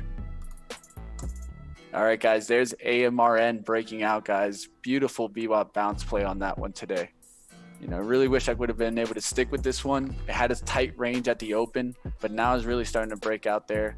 It just did like a 20-cent move on that breakout. So I really like this one. It's been hit on the daily chart. It's pulling back here. EMPH also was looking to maybe do a reversal play on this one, and this one's spiking back up. So we'll see what happens with it. Yeah, shout out to whomever called out Uber, because that one did fade really nicely. Hey, appreciate it, Julian. Thank you, sir. Appreciate it, man. Why exactly don't you trade small caps? Because they are, in my opinion, less predictable, less reliable. There's more sleazy marketing towards them. And again, I think a lot of the time they're promoted to new traders. And I think it's a lot of time, even after a trader matures a little bit, it's hard for them to break the penny stock, get rich quick type of mentality that happens a lot of the time. I'm not saying you can't make money with penny stocks. I'm just saying that it's a little bit more difficult. And it's what's promoted and what's marketed and advertised to new traders, because number one, the gurus will front load on low float stocks and pump them up to profit off of their following. And number two, it's easy to flash 1,000% gain to a young, naive trader and then try to sell them your $5,000 trading course. Like I said, it's just easier to market for them, but I think they're less reliable, they're much more difficult to trade, and they're a lot more risky overall. Like I said, I'm not saying you can't make money from them, I'm just saying I think they're very risky.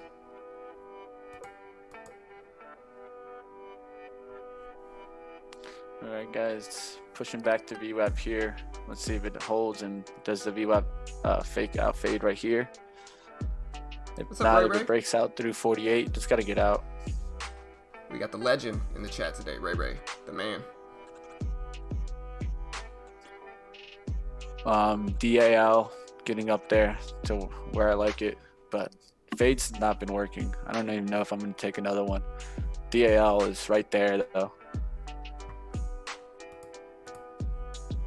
CVS just filled yesterday's gap there. Let me check that out, bro. AMD pushing through VWAP, breaking out. Might get squeezed out here. Just gotta hold. Yeah, I don't mind CVS. That one looks interesting.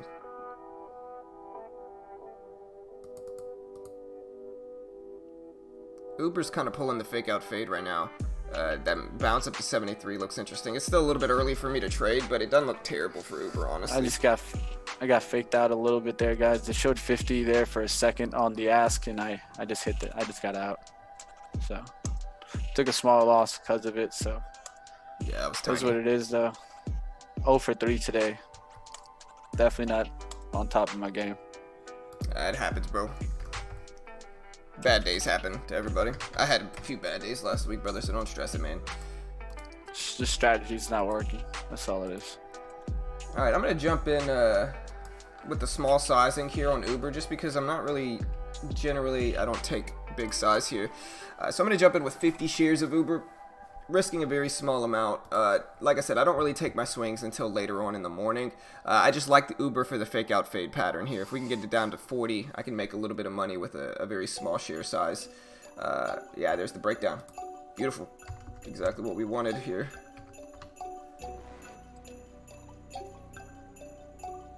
I'm going to take a little bit off here and just bank the profit and then try to let this last little bit work for Uber. But yeah, there's the fake out fade. Fake out fade's very reliable. There's the pullback to 69. And I got in around 66. So we're going to see if we get a drop down to 30s for those low of the day tests for Uber. But yeah, I've already banked a little bit of money in it. And we're just going to have fun with it. It's just a small trade since it's kind of early for me to trade regardless.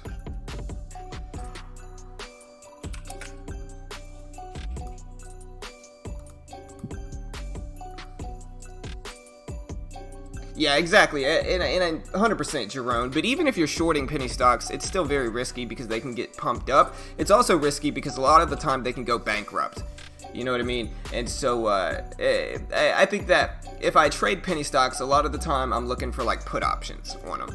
You know, like NVAX, because that way my risk is limited to what I'm actually paying for that option, and it's a little bit easier in my opinion to trade it that way. But yeah, here's Uber. Shout out to whoever called out Uber. I wasn't paying attention to it until then, so we are getting the fake out fade. Beautiful follow through, easy quick follow through with this one. Only holding a very small share size left and just banking a little bit of profits going in here. We're just gonna see how much it can drop.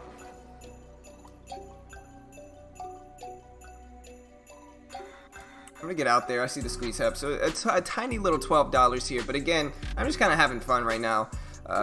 Not really my ideal time to trade, but yeah, there's the fake out fade. So guys, you basically see it.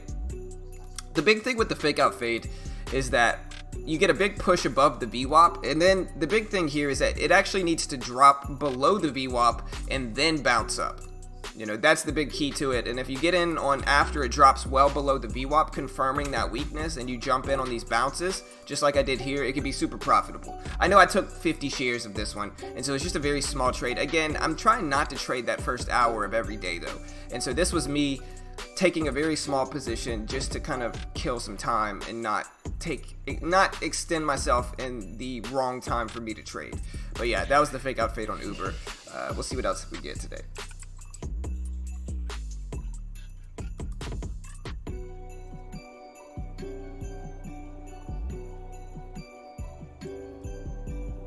Yeah, I mean, Jeremy, so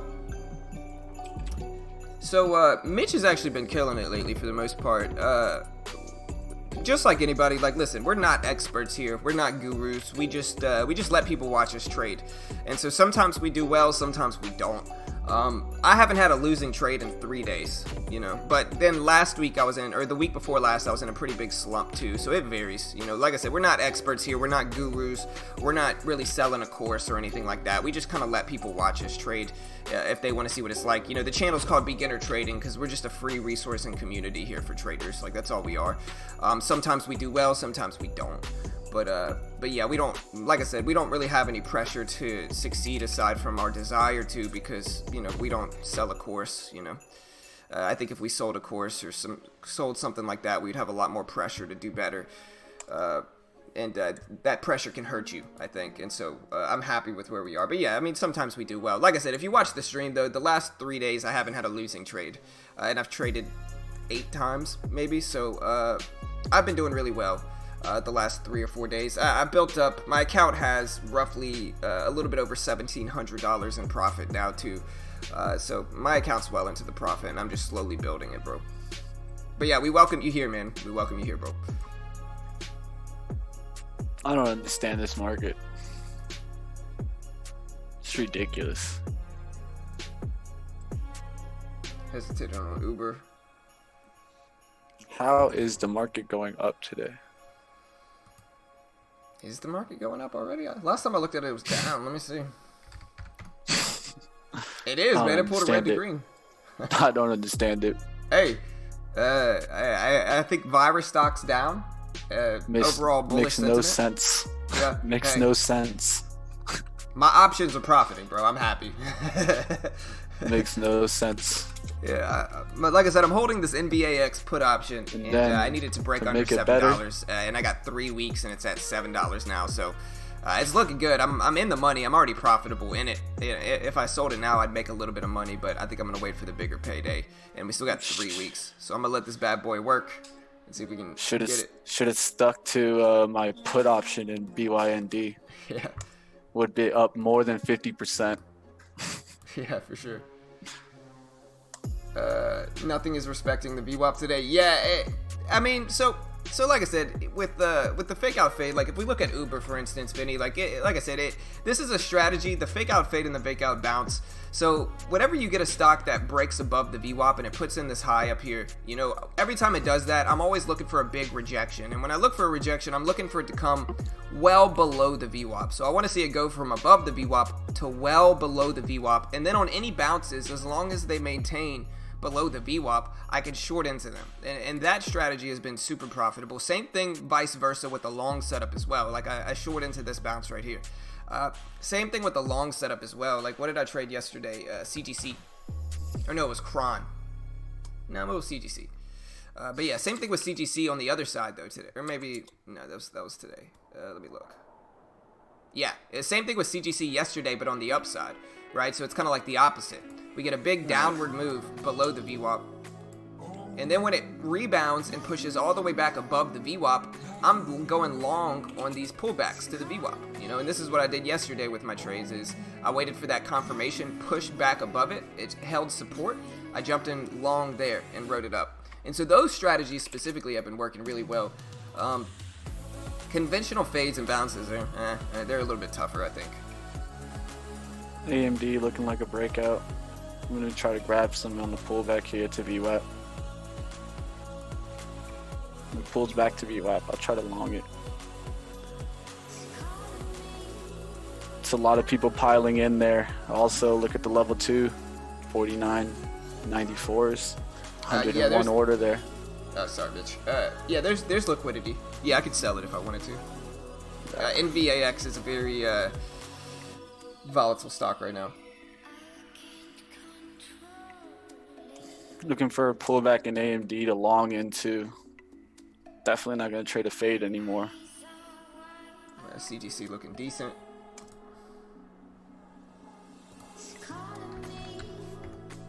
Yeah, CGC had that nice little bounce play there. Based it off that previous high. Nice little uptrend. We'll see. Let's see if she can go to the pooper today. Spy's up though, man. Spy's bouncing.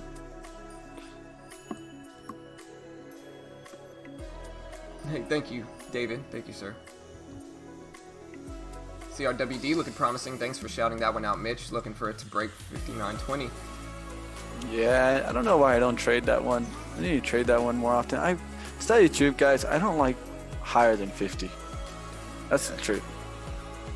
I don't like higher than $50. I trade it, for the channel, for us to be here and trade high caps and low caps and mid caps. But really, where my money comes from, guys, is mid caps. I see it all the time. If I only traded mid caps, I'd be a lot more profitable.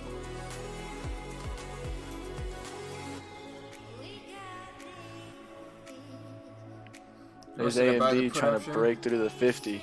I'm looking for a pullback to 49.83s to the VWAP, but it might just break out here and never look back.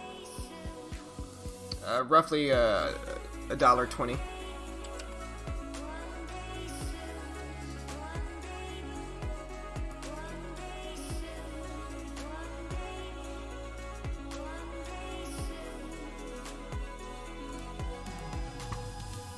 Alright, I think a lot of the market's going to depend on Apple.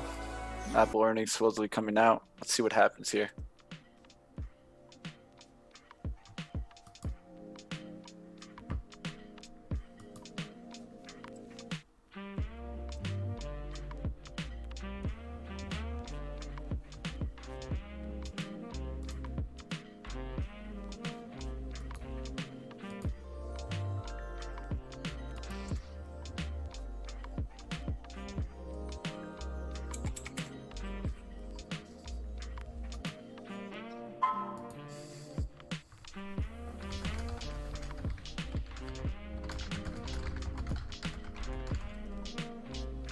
All right, looking at Apple, gonna see what happens to it. It looks like it's trying to push through 313s as a flag play here.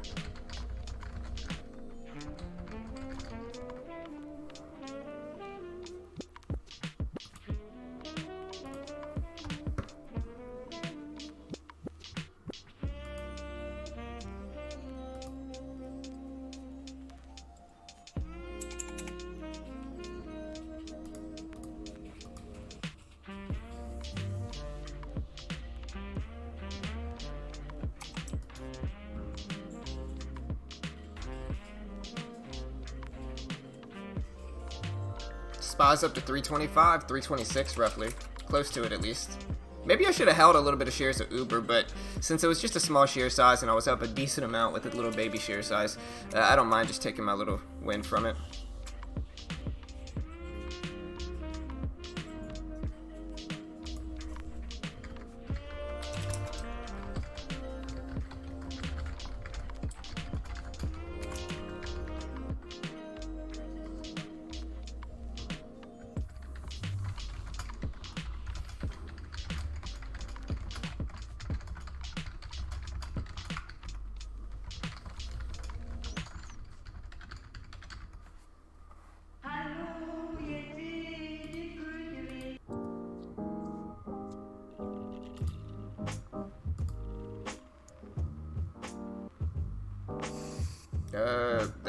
There's a different mix of music, John. Most of it's low-fly hip-hop. AMD mirrors the SPY most of the time. Most of the time I would say that's probably accurate. Not always, but I'd say a lot of the time that's probably pretty accurate.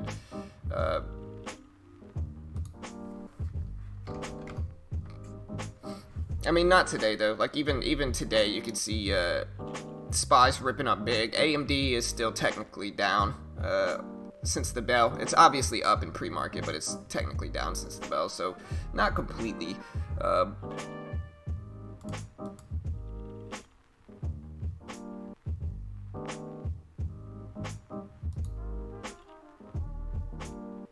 SPY's ripping up over 326.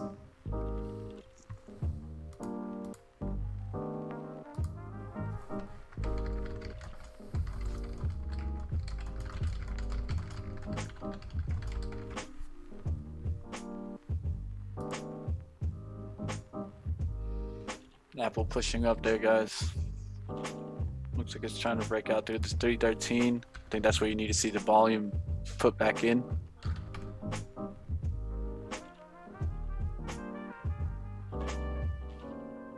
SPY just ripping out. Yep. Who understands this market?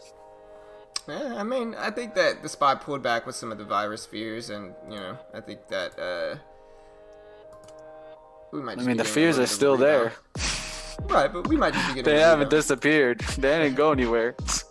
Earnings are coming out for a lot of stocks too. This is just one of those days that this is a ridiculous bull market. It makes no sense. Well, what we got Fed numbers. We got manufacturing numbers that came out, and so we got. I'll go ahead and read some of this. So. We have the U.S. consumer confidence in January is 131.6 versus the expected 128, and so that was higher than expected. The U.S. rich Fed manufacturing shipments for January 29th, previous of -6. The U.S. rich Fed composite index for January 20th, previous -5. We also had something that said that Hong Kong researchers have developed the coronavirus vaccine, but it would take months to test it on animals and at least another year to conduct clinical trials, according to the SCMP citing disease expert. We have the U.S. Rich Fed Service Index for January is 10, with a previous number of 17. We have the U.S. Consumer Confidence for January, which is 131.6 versus the expected 128. So yeah, that was good. We have the U.S. Rich Fed Manufacturing Shipments for January, which is 29 versus the previous -6. And so yeah, I think that we have positive numbers coming out, making this market push. We also have something that says the UK Foreign Minister RAAB says the most significant attack recently on UK telecoms came from Russia. And yeah, we got the North Sea Osberg crude oil stream to load 6 cargoes in March, according to trade sources. So yeah, we just got some positive numbers that came out in the overall market just now, and that is what is causing, I think, this big move.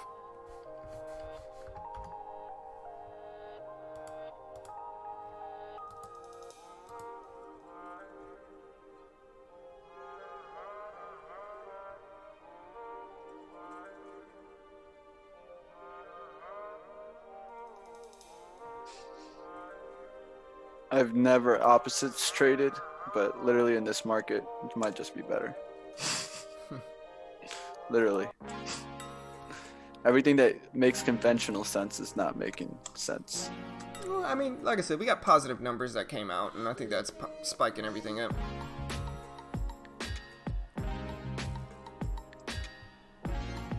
Spice doesn't look like a bad little pullback there either at 18. Kind of looking at it. The Dragon got hit today, though. The Dragon gapped up, though, so I can't say it got hit because it's still up from yesterday.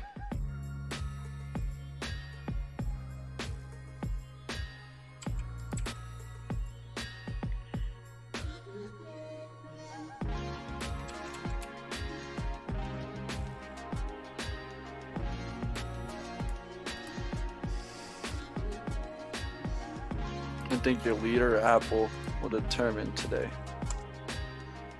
So, at least my perspective is Apple's leading the way, earnings coming out, pulled back on the daily chart, looking like a daily breakout. Let's see if it comes back here and just shoots through here. 33.50 would really be the ramp up area. CGC pulling back a little bit too. You were spot on with BYND though. BYND's getting hammered. Dude, don't even talk to me about that one. Should have taken the option. I knew BYND is going down. That thing's going down to 100 for the end of the week. Earnings going to come out, and you're going to see it get destroyed.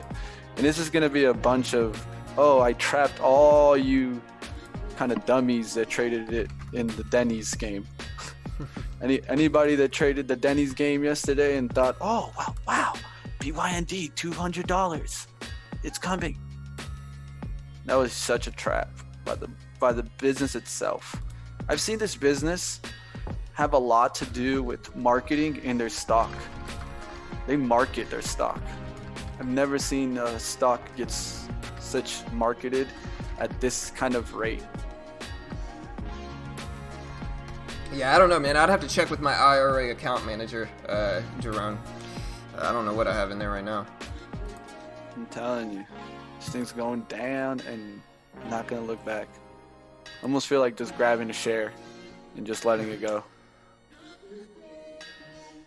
That's a good part. That's a good part about trading it, guys. You know, a lot of people, you know how much they're paying up for BYND shorts? Yeah. They're paying 130% the premium of the price. You know what that is? That's ridiculous. 130% of anything is ridiculous.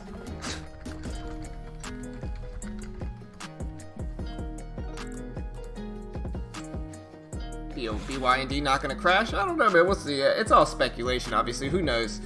With BYND, like I said, I want it to do well. But do I think it will? I don't know, man. I don't think vegans are really going to go shop at fast food restaurants just to support BYND. And I don't think that the other people that eat at fast food restaurants are necessarily the most health conscious people. And I mean, you could argue that maybe they are, but I just don't think so. I think that BYND should focus more so on health brands aside instead of fast food because, like I said, I think that vegans aren't going to touch BYND stuff at fast food because they can't see it being made. There's questions on whether it's grilled and the fake meat is grilled with the real meat and it's going to get the real meat juices on it and they're not going to like that, you know. And so I'm skeptical of the long-term viability of it, but overall I want it to do well. I agree with, you know, the moral implications of it and I want it to do well. So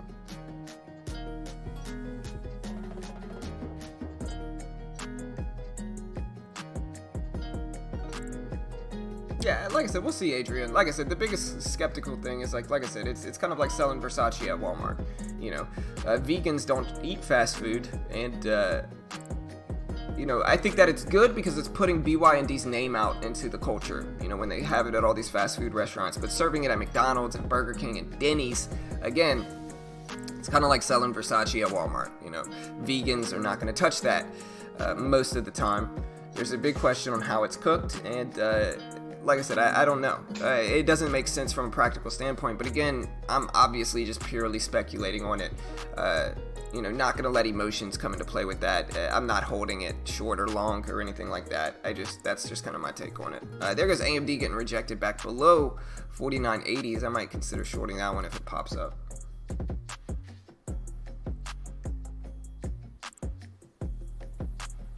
Bitcoin spiking up? Let's see. Man, why is Yahoo my preferred search engine? Yeah, Bitcoin at 9,034. I mean, if you think they're crushing their competitors, it's because you don't know about their competitors. They're not in the field yet. It just got in. Yeah. That's the problem. You guys don't. I talked about this weeks ago. Kroger is getting in their game is going to kill them. I think it's tough. I think it's a tough thing to predict. It's a pump and dump stock. I don't know about this is a pump and dump. Yeah, this is TLRY, guys. Oh, I don't know. This is TLRY. Look at the chart. It's the same chart. It's the same chart.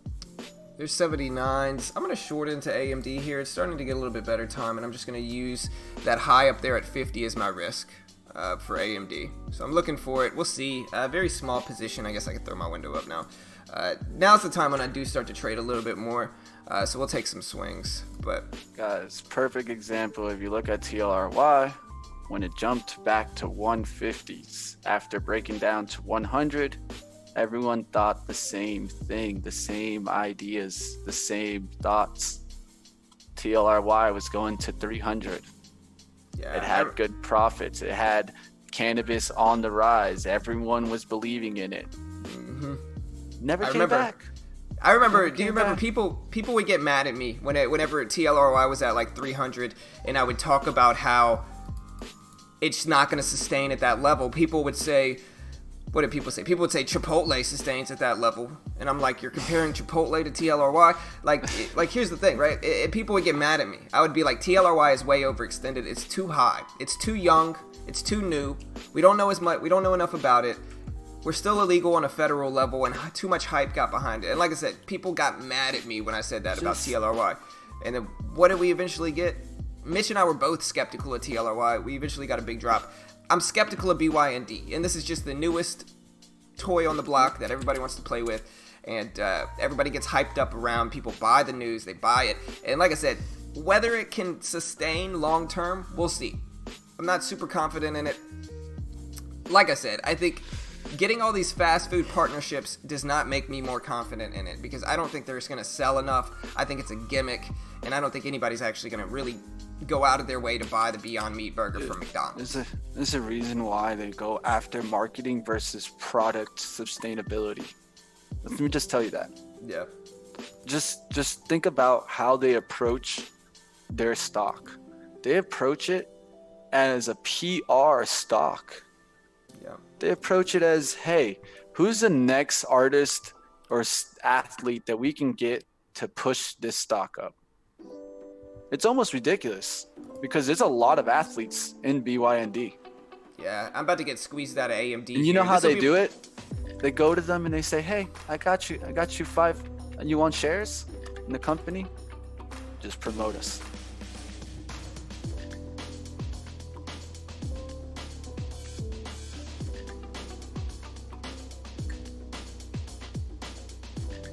Trading the AMD life. Yeah, man, this might be my first losing trade in a few days, so we'll see what happens. I'm still using that $50 as my risk. If it gets rejected here, it looks even better, though. But we're still early in it now. Got about 10 cents till I get stopped out if it does push up.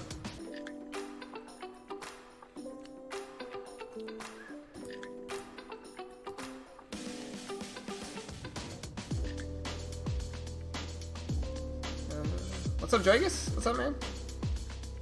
Yeah, I've been trading a little bit later in the day, bro. It's been working out much better. Like I said, last 3 days, no losing trades so far, last 3 days. We'll see if this is, my first losing trade in 3 days. It very well could be. It's not looking great. It's kind of at the higher end of the range. But yeah, man, I had to adjust how I traded because stocks haven't been respecting the VWAP as much as I would prefer early in the morning. And so I've been just pushing it back a little bit. Yeah, and that's fine for BK,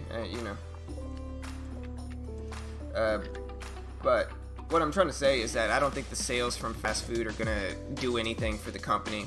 I'll say that. I just don't think it. I don't think enough people, enough health-conscious vegan people, are gonna buy the Beyond Meat burger from fast food. I don't think they care enough. I don't think they can see where it's cooked. I think if they have even the slightest skepticism in whether real grease from real meat is touching their fake meat grease in their fake meat burger, I think vegans are never going to touch that. They're never going to touch that. I don't think the sales are going to go up. I think when people realize that the numbers are probably bad for the Beyond Meat sales, that's going to cause a big drop in the stock, is what I think. Now, I'm not saying the company's going to fail. I'm not saying I want the company to fail. I am not holding a position in BYND. But I am highly skeptical in these fast food partnerships for that exact reason, which is people that are vegetarians do not generally shop at Burger King. They don't usually buy food from Burger King or McDonald's or wherever it is, right? Or Denny's. They don't eat there, And the people that do eat there are usually not going to care if it's vegetarian or not, man. Some of them might. It might be a small percentage. You might call some outliers and be like, oh, well, I care, and that's great. But what I'm saying is I don't think it's going to be enough to help the company. I think that the reason they're partnering with them is for marketing. And again, I think if they tell you the actual sales of these type of foods at Burger King, I think they're going to be pretty low.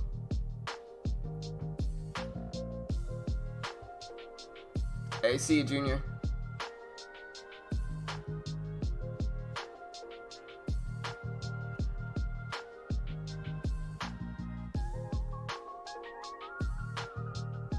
Hey, no stress, Mohammed. What's up, brother? Vegans are purists at a militant level. Yeah, 100%, man. Yeah, you think a vegan's gonna eat with even the slight skepticism of that burger being dipped in real meat grease? They are not gonna touch that, man. And that's what I'm saying. Like, great. Beyond Meat's partnering with McDonald's. That's great. You know, that's like Versace partnering with Walmart. You know what I mean? Like, what's the point? You know.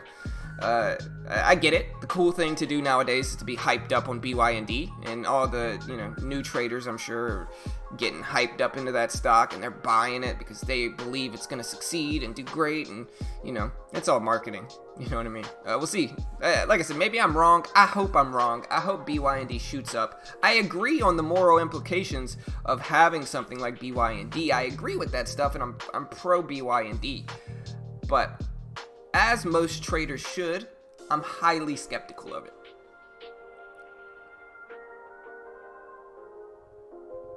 Nah, they don't eat there because even if the meat is healthy, they know that bread has preservatives all in it, brother.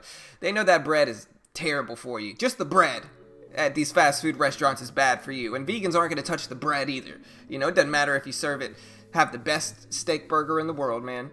The best fake meat steak burger in the world. They are not going to touch that bread. You know what I mean? That's what I'm saying. And so I think that in the end, you got to look at it for what it is. And again, I think the reason they're partnering with all of them is just to get their name out there. And it's causing this hype. It's causing people to be like, oh, Beyond Meat, succeed. Yeah. And they're jumping in. But, you know, I don't know. But I'm skeptical.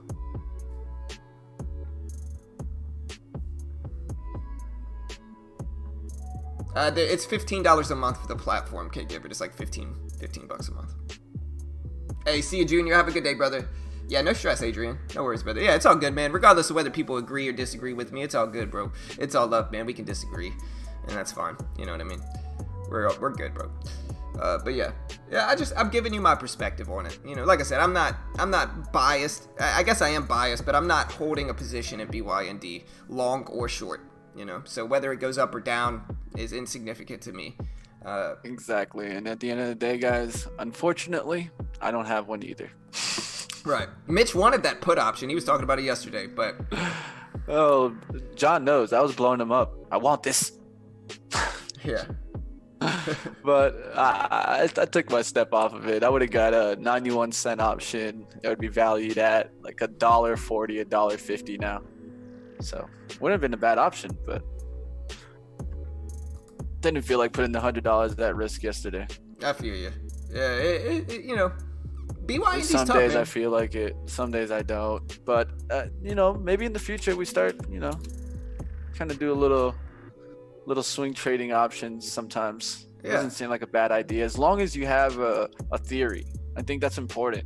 It really wasn't that I thought that the earnings were just going to be down. It's that I have the at least I feel I have the story in BYND. And then I think it's okay to take trades like that, you know, because you're doing it based on what I call the scientific method. You know, you're basing it off of headlines. You're creating a theory. You're using stats to back yourself up. So that's kind of you're backing your variables behind your theory, and then you're experimenting by taking the option. Right. 100%. And yeah, like I said, that's what you do as a trader. If you don't win, you learn. And either way, you know, it's all we're scientists, man. Scientists of the market. That's right. I'm gonna trademark that. They'll take it. I'm gonna jump into another 100 shares of this for AMD. So I'm in with 200 now. We get a big move down under 75, down to 70. I'm gonna take some profits in this one off. We'll see. I'm gonna have to trademark that real quick. Market scientist. Market scientist, bro. That's right. Ooh, that sounds legit. Yeah, sounds cool. I like it. You know. I'm a market scientist, guys. I'm not a guru. I'm a scientist. Yeah. I got the white coat on and everything. Yeah. We'll put my white coat on when I trade. Yep. All right, guys. So just to set aside this next little 5-minute break, Mitch and I, what we do here is we keep everything free for the most part. We are not experts and gurus, but the platform we are using has a lot of huge benefits for new traders specifically. One of the benefits is that, it's an educational package, and so it comes with a trading course, a demo account, chat room access, and then you get to partner and become a contractor for them, an independent contractor, and trade their accounts. And their base package is on sale for $375. During this sale, it's $375. It gets you $14,000 in buying power to trade with. And there's no PDT rule. You could day trade stocks, you could short stocks, and it's one of the cheapest ways new traders can get involved in the market.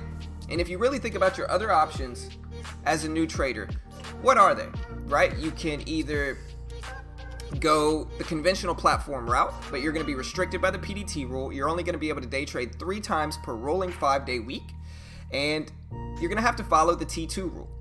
It's also going to be pretty expensive. You're not going to be able to short stocks.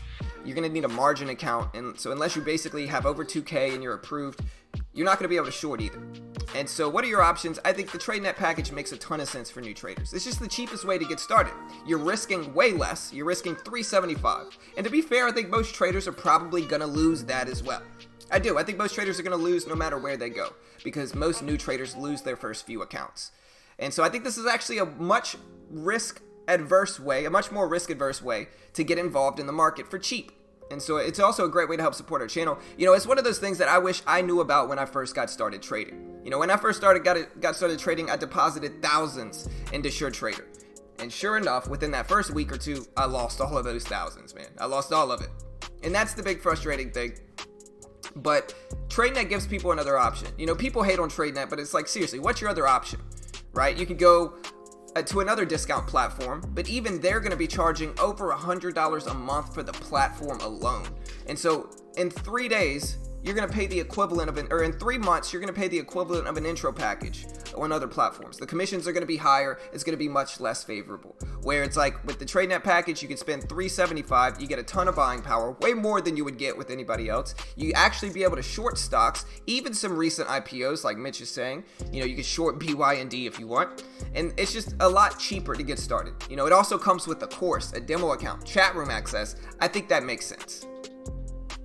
Yeah, at the end of the day, guys, if you guys want to go ahead and start the process of actually live trading, this is really when I recommend TradeNet to come into your life, is that a lot of traders are trying to make the step up from paper to live. The best way to make that is going to be to go ahead and go live with an account that's going to be able to give you some strengths and work towards your strengths, and not kind of work towards those weaknesses that you have.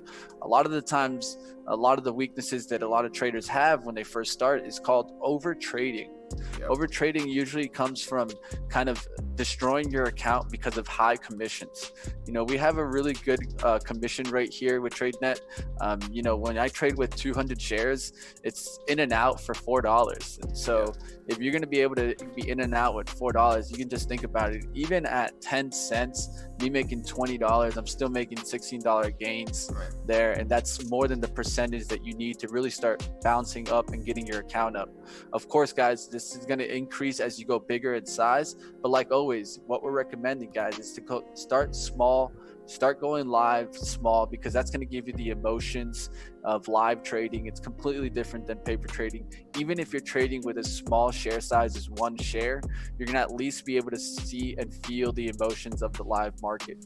Right. I always recommend trying to find something that you can trade to your strategy, whether that be short or long. There's too many traders out there only able to go long. So if you're trying to figure out how you can start learning to short, I would definitely recommend TradeNet, because you don't have to worry about borrowing or anything like that. You're going to be able to focus on just shorting any stock that's tradable. Yeah. Like always, guys, this is always for you guys to determine what's best for you. But the reason why we recommend it is because you can make those decisions in going live, starting a small account, working that account up. And that's really what we're all trying to do.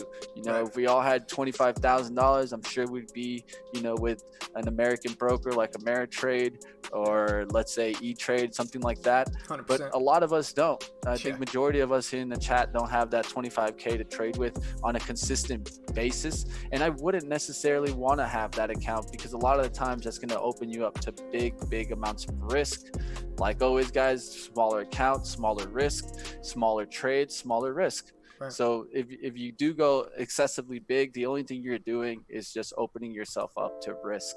So like we always recommend, start small, keep working at it, build the process. That's what we're here for, guys, is to help you build the process. We're not here to tell you a process to follow. We're here to help you build and create your own.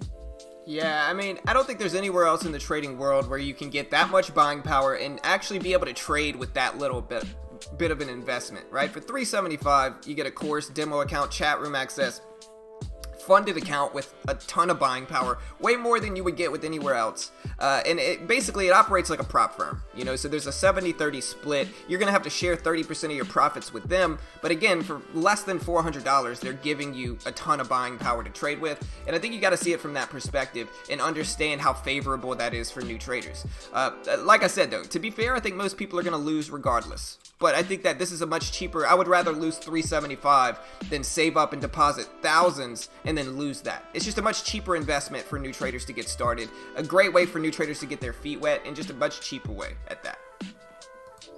So I'm getting squeezed up on AMD. I'm going to let it work for a little bit longer. Again, I'm only in with 200 shares. But yeah, it's a great way to help support our channel. Of course, we're biased in their favor because we make a commission if you sign up through us. But again, I think it's just the cheapest way for new traders to get their feet wet. You know, a lot of times what happens to new traders, they end up depositing thousands and then they lose that. This, you're risking $375, a much more manageable risk, in my opinion. Yep, exactly.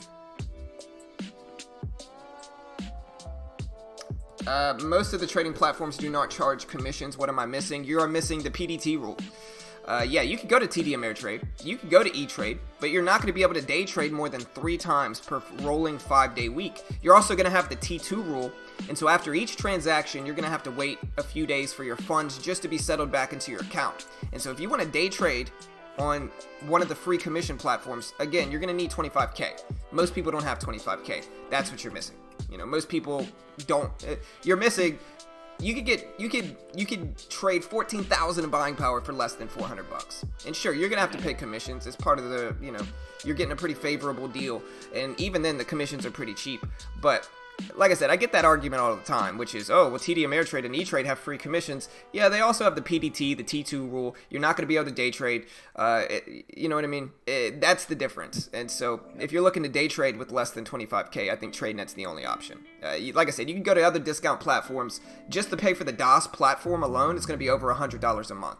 And so on other brokers, just for their platform alone, in 3 months, you're going to be paying the equivalent of an intro package, where you're going to get a lot more, and I think that's way more favorable and cheaper for new traders. I agree. Cody says, so explain the 14K account, please. What's the take?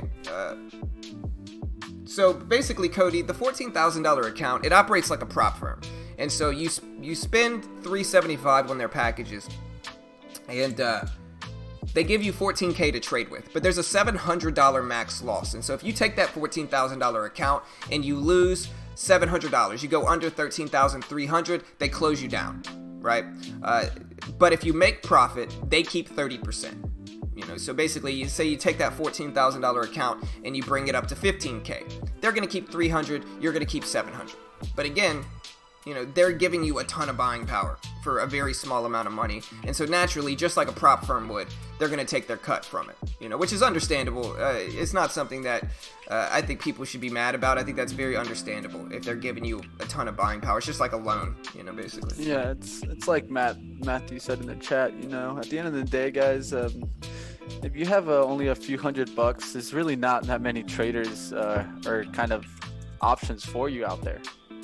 So you have to really understand that and understand what can work for you and what can work against you. You know, a lot of traders out there are trying to trade and learn the process. At the end of the day, guys, we need to learn the process before we become kind of, let's say, rich and famous in trading. At the end of the day, guys, we need to kind of master our process. And that's why we kind of stress TradeNet, really.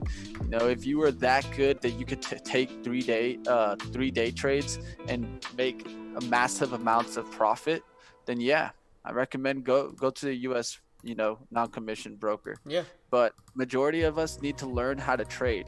The only way we're going to learn how to trade is by actually doing the process day in and day out. And so the best way to do that is to do it with someone that's going to give you that low commissions and give you the ability to do it in the first place. Right. So that's really what I would focus on, guys. And that's why I trade with TradeNet. I think it's 75-25, but I'm not 100% sure. I think I know the intro is 70-30. I think the student's 75-25. I know with mine, it's like 85-15. And so I have a very small split, a very favorable split. But I think it depends on the package you have. The higher packages give you better splits. Agreed. John, what's your tips on staying consistent? I can't seem to stay green for more than a day. Those swings are gonna happen, bro. If you continue to do bad, it might be your strategy. And so just back test. Favorable risk reward levels are always great, and just avoid the market. Like I said, you could see. Not last week, but the week before last, I did terribly, but I adjusted my trading. And like I said, I haven't had a losing trade in 3 days now. I've been consistently green the last few days. And again, I think it all has to do with me adjusting the time of the day I trade. And so maybe analyze your strategy to see if it's really favorable or really a profitable strategy. And then analyze the time of day you're trading as well. But consistently use good risk reward levels will be beneficial for your overall consistency as well.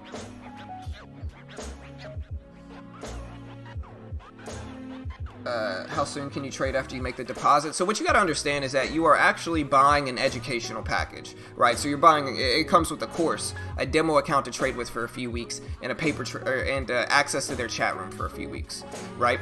Then you're essentially becoming an independent contractor for them, and they're allowing you to trade their account. That's really how it works, and that's why it's kind of like a prop firm in that regard. And again, so basically, it depends. I think it's all subjective. For some people, they make them take the course and trade the demo account before they give them the funded account. And some people, they give it right away. Like I know when I bought mine, they gave it to me in 3 days. They sent me my login for this account. But again, some people I've heard they take the course, and I think it all varies. But again, technically you're applying to be a contractor for them. And so there's not guaranteed approval, but I'm pretty sure that they approve almost everybody. And if you're not approved, I'm pretty sure you can get a refund. I know you can get a refund up until the point where you make your first trade on your live funded account. And so with that logic, if you end up not getting the funded account, they'll give you a refund, I'm pretty sure. But again, best thing to do is reach out to them and ask them. Yeah, I mean, with the different splits, it just depends on the package, right? The intro package, 70-30, you're going to have to share 30% of your profit. So if you make $1,000 in net profit, they keep $300, you keep $700 of that profit. With the student, I'm assuming it's 75-25, and with that logic, if you made $1,000 in net, you would keep $750, they would keep $250. With the pro, like I said, mine's 85-15. So if I make $1,000 in profit, I keep $850, they keep $150. And so it's more favorable for me, but again, it varies with the package. Yeah, that's what I'm looking at, Lewis. I'm in it short with just a few hundred shares. We'll see if that ends up pulling through. But yeah, great way to help support our channel, though, guys. Like I said, we're not experts here, and we try to keep everything free. And so if you want to support us, you got the link here. You can check it out. Yeah, Bailey. Yeah, we used to do classes, and one of the classes I wasn't able to upload is a class where I talked about the similarities between poker and trading with implied odds and stuff like that. And we actually had a really good class on calculating risk reward in poker versus trading and how similar it is. And so, yeah, very similar. I was originally a poker player as well before I traded.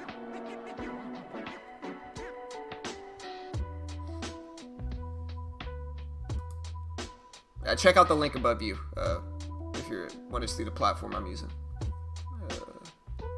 Alright, we're at 76. Okay, so we get down to 70. I'm taking a little bit off just to protect myself in this trade.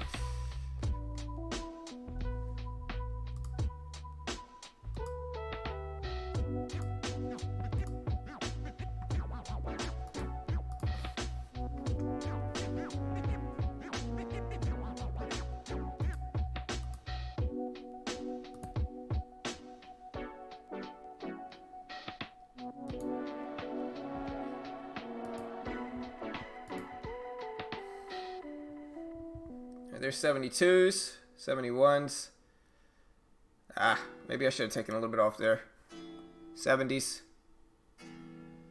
Is it frozen here?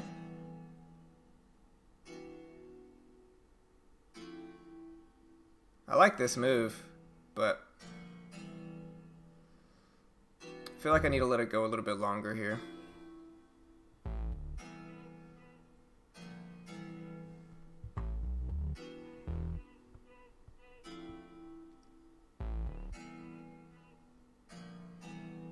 Hopefully that 75 now holds as resistance, because that is a big level here, that 75 $quarter level. Hopefully that holds as resistance and we can continue to push down from it. I'm trying to be patient enough with it. Like I said, we get down to 70, I'll take the last bit off. I'm going to actually hold my hand over this in case we get a quick drop down to that. We're at 72s. Maybe I should have taken off. Like I said, part of the being on this green streak where I haven't had a losing trade in so long, part of me wants to take a little bit off there and let it work, but I think I'm okay. Anticipating hopefully 75 holds as resistance. That would be ideal. But again, I can't let my green streak affect my profit targets with my trading. I think I just have to let it work, and if I have a losing trade, my first losing trade in a few days, that's okay.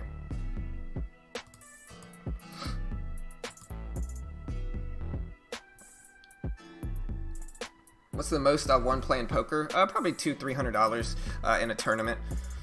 I went to Harris in New Orleans last year, and I won a few $100 too. Quickly lost it because my wife wanted to play baccarat, and blackjack.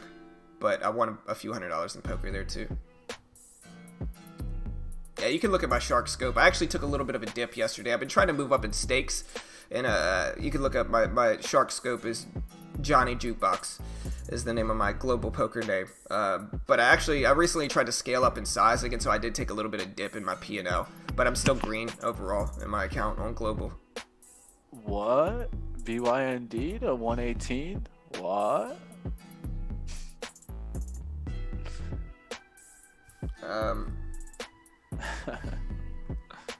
Sorry, I'm looking at Nick. So I've been trading for 4 years now and can't stay green for more than a day. What was the greatest thing you changed to increase profitability? Strategies. Listen, yeah, if you can't stay green, just change your strategy. I think a lot of times people get locked into certain strategies. They get attached to certain strategies, and you can't be attached. If it doesn't work, it doesn't work. You got to move on to something else. And if you're having struggle profiting money, then it might not be the best strategy. Try to be a little bit more selective and try to find strategies that generally work and approach them that way. Because again, I think a lot of times people get caught up and they can just get really attached to strategies, and sometimes the strategies are just not favorable for them. Man, did you see the Apple breakout? That's what I was trying to talk about, man. Apple was going to lead. Look at that. I was talking about that potential 313. Look at that. Yeah, that's a good. Breakout right there. That's leading the market, guys. Why? Because the earnings coming out. Yeah, I believe so, Malik, but I'm not 100% sure. Best thing to do, just to confirm whether they accept it where you are, I would ask them.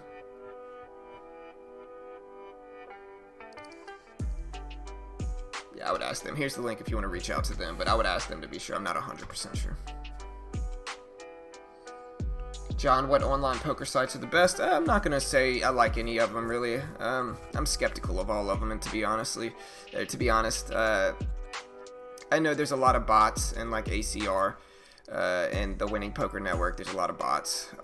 Global's okay, but there's some fishy stuff about it too. I'm skeptical of most of the online poker sites.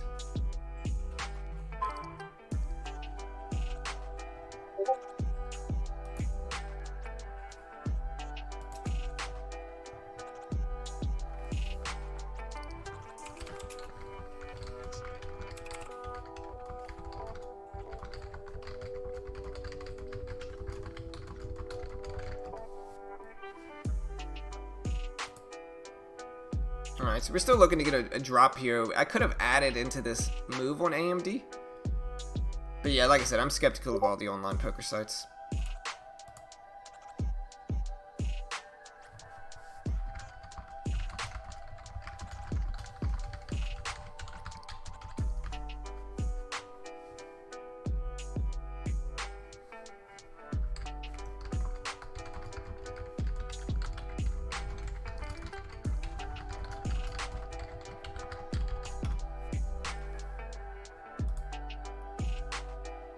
All right, here's back down to 74, 73s. Like I said, we get down to 70, I'll take some profits, but I'm trying to be patient with it. We just need this break under 49.70 specifically.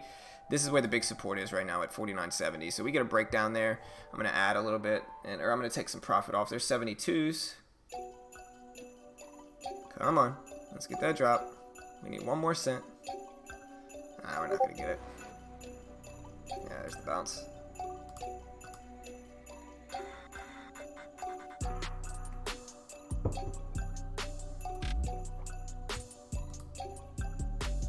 There's 74s. Trying to be patient with it. Tesla faded really nicely there too. There's 73s again.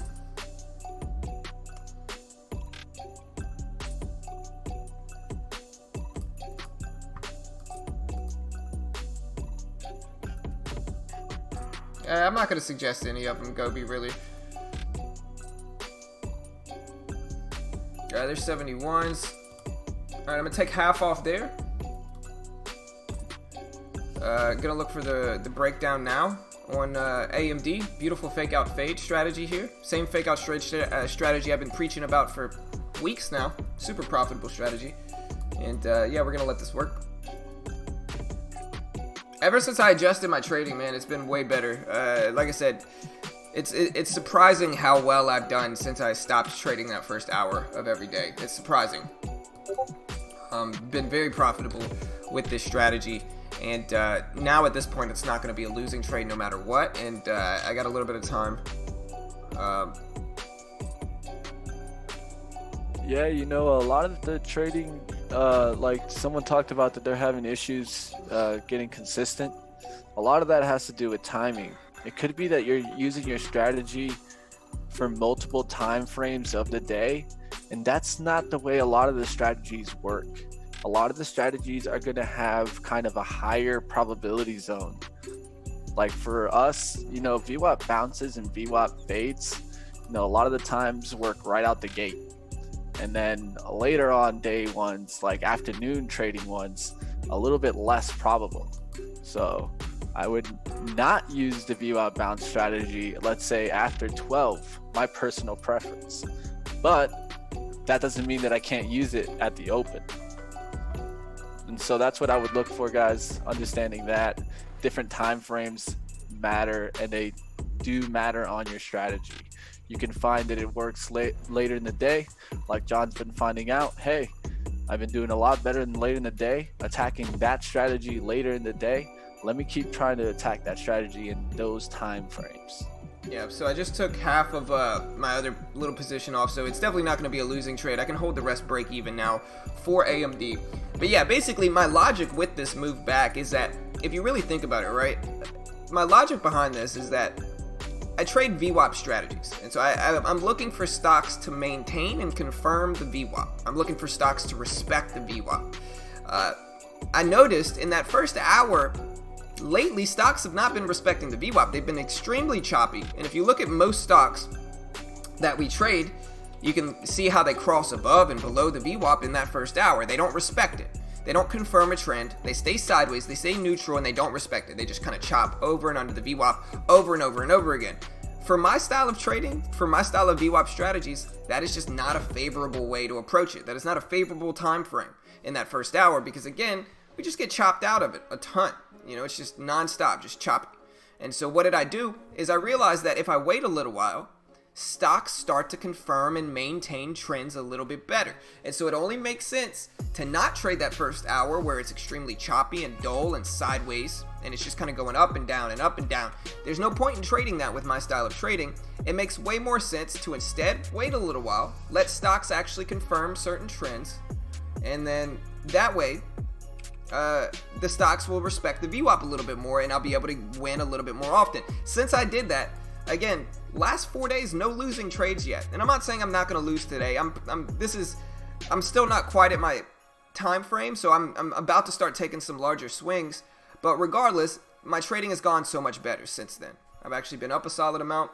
Over 75, I'm out. Yeah, I'm out. Don't want to get squeezed up. But yeah, every trade's been green. No losing trades since I changed my strategy and I adjusted.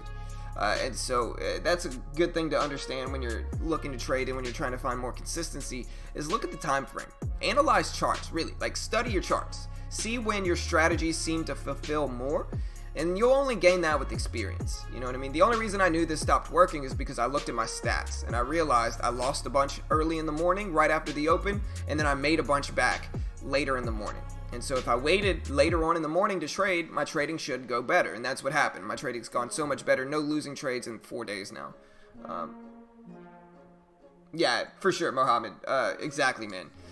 Yeah, brother. That first 5 minutes is super sketchy, in my opinion, to trade.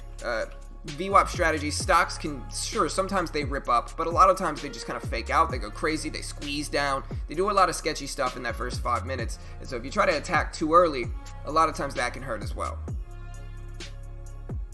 It's all about your speed and execution. You have to understand what works best for you. Open trades work for me. They don't work as much for others. That's normal. Yeah, for sure. Yeah, I never had good luck with them. Just got to understand the speed. There's no thinking in open trades. If you think, you're messing up. I can tell you that right now. That's the thing with open trades, is that a lot of times too many people try to be subjective with open trades. You need to be completely 100% objective. Understand your entries and exits and stick to them. If you do that, you could do good at the open. Yeah, usually it's 400 to 500 for the intro. I think the sale ends, I'm not sure when the sale ends. I'll have to ask them. But it's going to go on for a few more days. So no, technically, Mohammed, you're buying an educational package, and the $14,000 account is just their account, and you're basically a contractor for them. Like, that's basically how it works. Best to reach out to them to get like the dynamics of it, but from what I understand, that's how it works. It's like you're just a contractor for them, and they're hiring you to trade their account.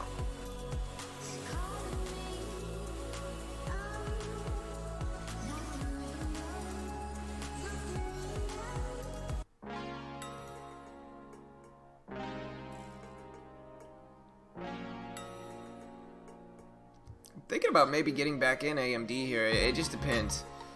I like the resistance up here all the way up to 88, so about 10 cents, but we're gonna wait, I think.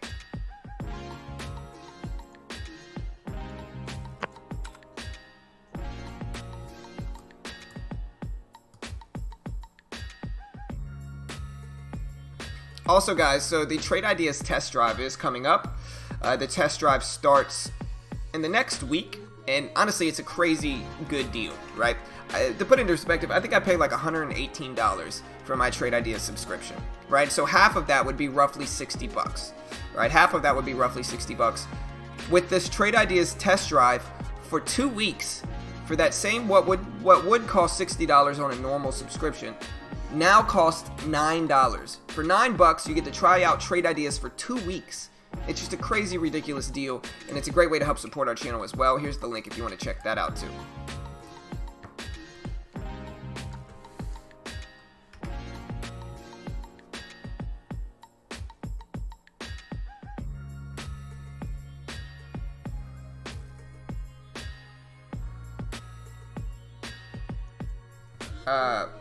No. So total buying power is 14K. I don't. That is basically, you know, leveraged to a certain extent. Think about it. You're paying $375. You're getting 14K.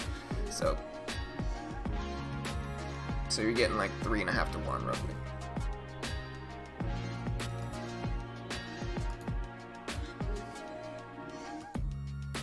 But yeah, all of this, best to reach out to them and ask them. With certain things, I'm not gonna know the best answer, so it's always best to ask them just to be sure. You know, Antonio talking about how sometimes, you know, it's more like playing poker for him. He's doing the occasional trading. You know, take it a lot how you take your poker kind of strategy. You know, a lot of times, you know, you have different odds at different times. Let's say if you had pocket aces. Pocket aces sounds really good, but it depends with the flop. You know, with the flop, it can change really quickly. You can have straight possibilities, flush possibilities, and next thing you know, your percentage isn't as high as you thought it was. So the way that you take trading is it's kind of the same way you would take pocket aces. You're more than likely gonna see the flop. I don't know anybody that would fold pocket aces without seeing the flop. So one of the things is you always got to see the trade. Start seeing the trade, see if it works out, if it's holding to your risk. And if it doesn't, then you get out. Same way it is kind of in poker. You had those pocket aces, and then you saw 3 of the same suit pull up, and you thought the person had the flush. Sometimes you just got to get out. Got to know when to hold them. You got to know when to fold them. Same thing happens with stocks, guys. Exactly. Yeah, I think aces are like an 85% favorite going into the hand, 6-1 favorite. And then, but if you get that straight draw or flush draw right out the flop, it gets difficult on you to hold. 'Cause a lot of times you don't have you only have the possibility of hitting that ace or hitting a pair on the board, and so that gets difficult. That's right, Mohammed. Paulus says, when do the winter games start? The winter games start on I believe, February 22nd. Let me see. I'm pretty sure they start the 22nd. Let me see. I'm pretty sure. All right, so you have to apply by February 10th. So it starts February 19th. I'm sorry, I was wrong. Yeah, and if you want to join my team, guys, here's the link. But yeah, you should get your info before the competition. But yeah, there's the link. Like I said, I might add a little bit to AMD here. The top 3 people in my team alone in the competition win free packages, and then the top 20 people in the competition overall win free packages as well. It's completely free to apply to. They give you a demo account to trade for 6 trading days, and the top traders win, and it's completely free. I think it's a great middle ground to where it's not the full pressure of a live account, but it's not paper trading either, where you have no emotion. And so I think it's a good middle ground. You got some emotion, you have some pressure to succeed, but it's a good way for new traders, I think, to learn. Yeah, go to the link above you, Paulise. I don't, Lewis. I'm pretty simple. I just usually keep it just the VWAP. There's AMD spiking up. Glad I didn't end up jumping in it. I was really considering it too, but glad I didn't.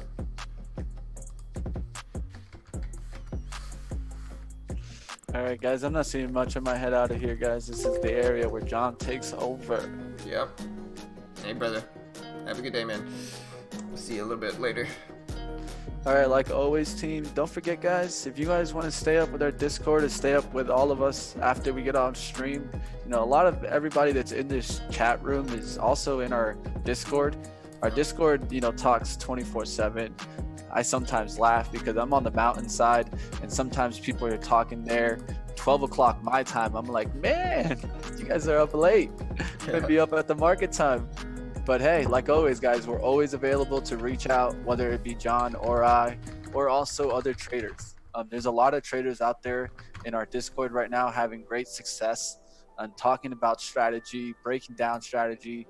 And what I like about it is that a lot of them are not there stressing on results. It's not about results, guys. We're not here trying to stress about how I made $23,000 today.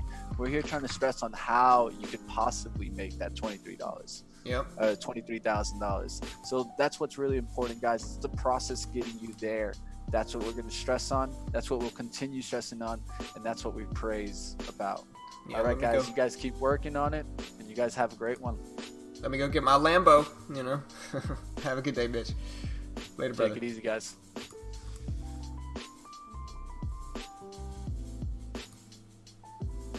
All right, AMD back below the VWAP here. Let's clear this out and look at some levels really quick for AMD. If AMD gets down to 75 and then bounces up to 82, I might take it with the risk off of this 88 level that is confirmed multiple times right here in pre-market. Really like that. So again, it comes down to 75, bounces up to 82. It's got to get down to 75 though. Then I'm jumping in short again on AMD. But again, it's got to get down to 75 first. So we'll wait and be patient with that as well. Cannabis stocks starting to turn the other way here too. CGC broke below the VWAP. We'll see if that holds. Tesla continues to drop, breaking lows here. That one's worth a watch as well. Yeah, I'm looking at that, Jerome. I see that, bro. Yeah, Tesla getting hit.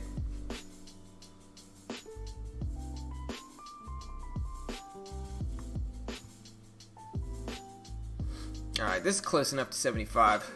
We get a bounce back up. I'm taking it for AMD. We gotta wait about 20 more cents because I preferred that this happen in a new candle, right? I don't want to see it happen in this old candle. I'd like to see a new candle. I'd like to see a new candle form first, and then jump in at 82 is what I'm essentially looking for here. We might get it, we might not, but that's what I'm looking for. I'm looking for the bounce back now that we put in that low. Or we put in that high up here. I can risk off at 88 all day, risking about 20 cents or 10 cents. I'm sorry. All right, there's the new candle that we got. That's exactly what I was looking for. Alright, I'm going to jump in with 100 shares here and then add a little bit more as it moves higher. There's another 100, so I'm in with 200 now. Going to look for one more 100 share lot, if we can. There's 82s. Alright, I'm jumping in. Alright, so I'm in with 300 shares here. Like I said, I'm risking 88. We'll see. I don't like this squeeze. A little bit quick. There's 83s. We want to see a quick rejection, but again, I can pretty easily risk off of 88 with no stress.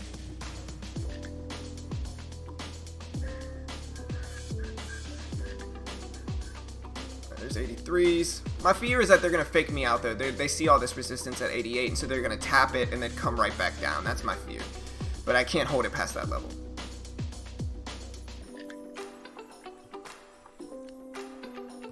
So what's up, team? INTC? I don't know, daily. Is it? Lyft? Uber? Ooh, Uber's there too. I don't know. Lyft? No, it's not ripping up. You gotta be careful saying that.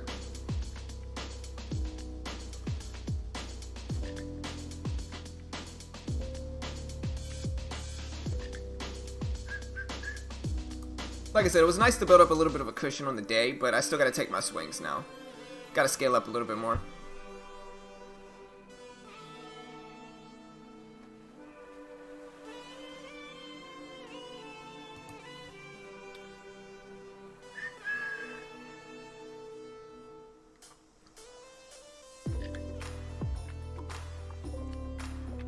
Still looking at NVAX too. NVAX is dropping. I'm still waiting for that put option to crack.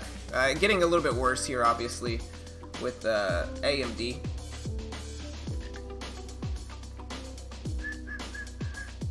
We're getting close. My hand's over the cover button.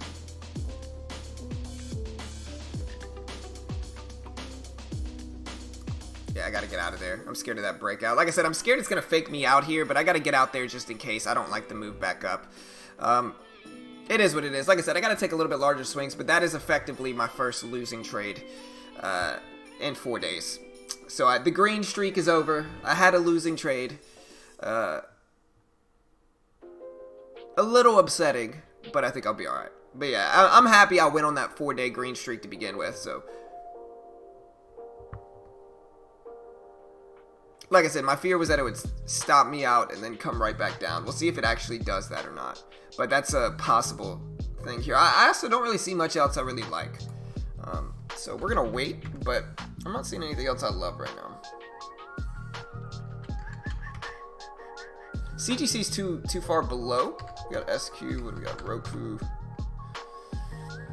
Roku looks like a symmetrical triangle here too.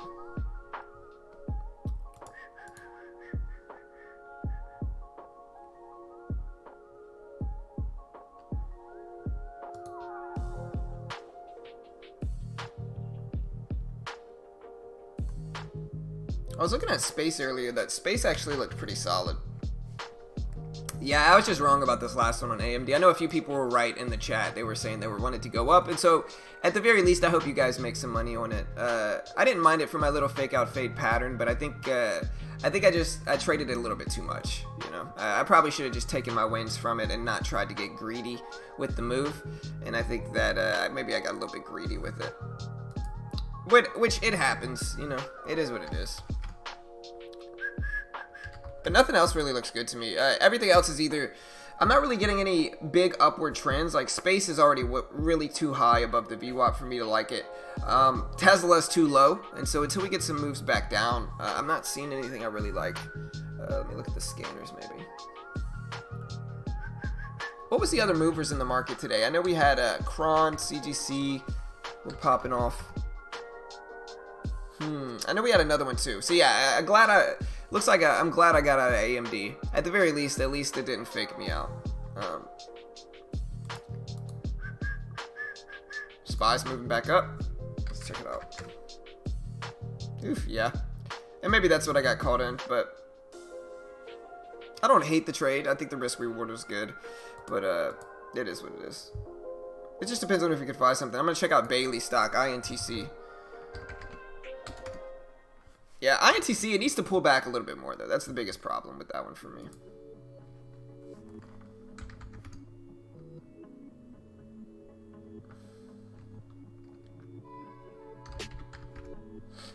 But yeah, nothing is really, like, at my level where I would buy it. We got CGC, which is actually below the VWAP. Lift? Okay, so if Lift bounces up, maybe I'll take it. For a short position, is what I mean. So if Lift bounces up, maybe I'll take it. I also could have considered this level as a risk here for AMD. But, you know, because it did confirm it a few times here. But, it's too sideways for me right now. The trend's still kind of neutral. So it's kind of a coin flip, I think, on which way it's going to go. Right now it looks bullish, but if it gets back below the VWAP, is what I'm saying, it'd be a coin flip.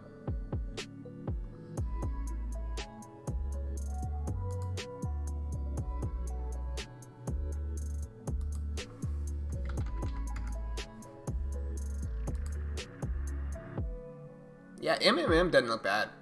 I'm watching that one.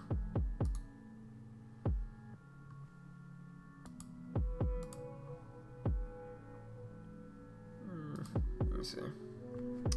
So I'm holding NVAX put and ACOR put, and both of them are looking good, and neither of them expire for another 3 weeks for NVAX and ACOR. So both of those are actually looking really good here. AMD, looks like my exit on AMD was spot on. Glad I got out when I did. It could have been a lot worse.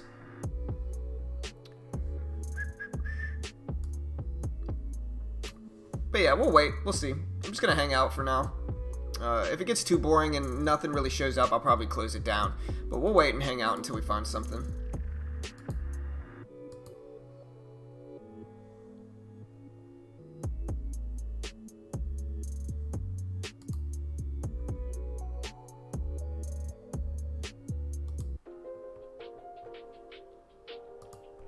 Turn my music up and just wait. I'm also looking at Lyft and Uber, both of those.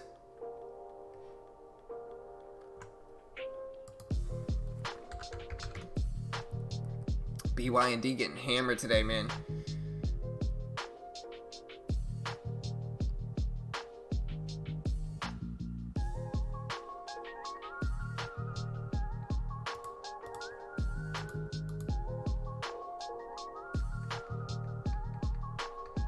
But yeah, small day so far. Gotta wait for my moves to show up.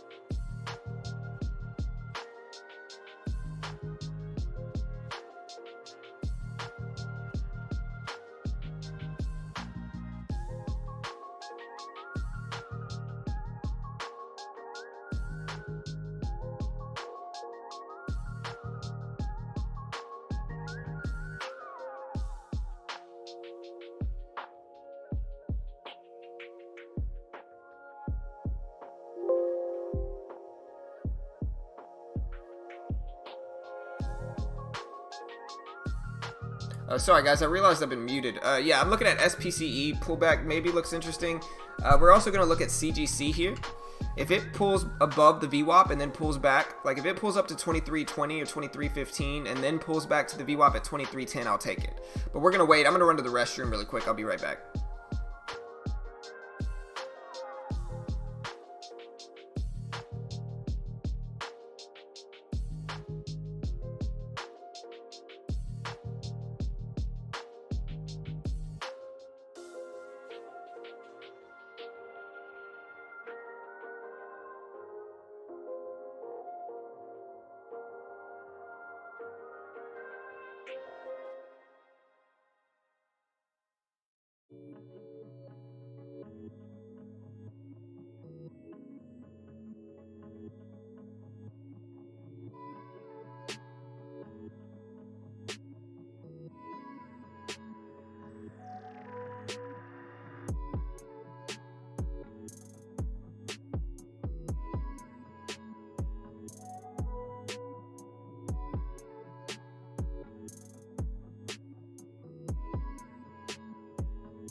Sorry guys, I'm trying to take Uber here. I think I barely missed it though.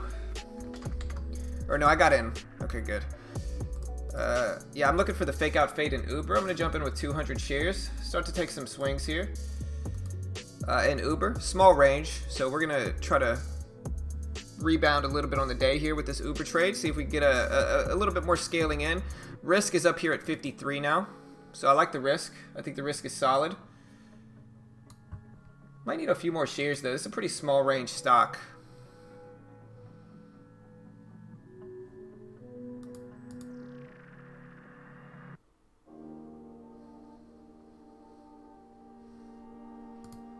I'm gonna jump in with another 100. Like I said, it's a pretty small range stock, and so I need a little bit more shares. We're gonna take a little bit of a swing with this one.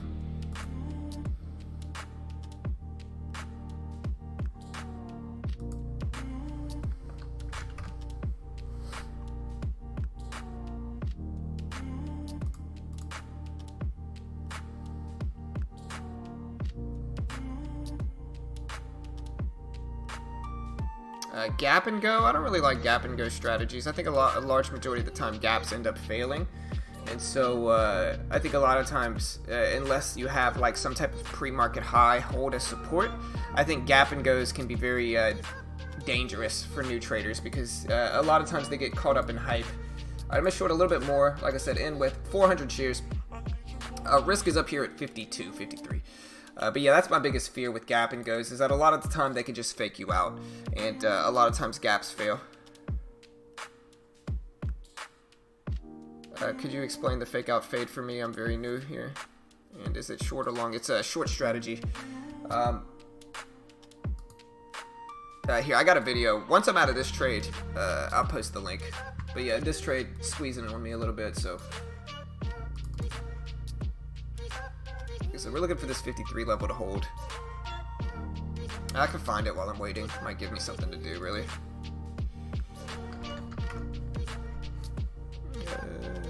Yeah, there it is. Yeah, here's the fake out fade strat. Daniel, I got you.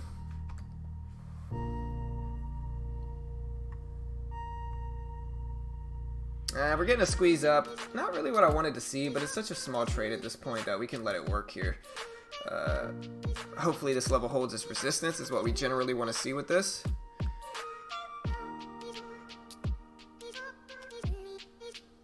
A lot of red coming in, which is good. Yeah, there's some green. We'll see. We'll let it test this 53 level, but...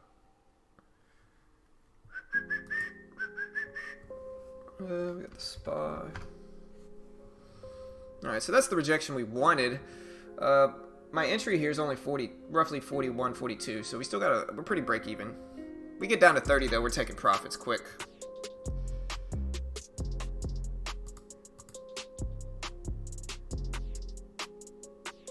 Well, yeah, everybody's a little bit different.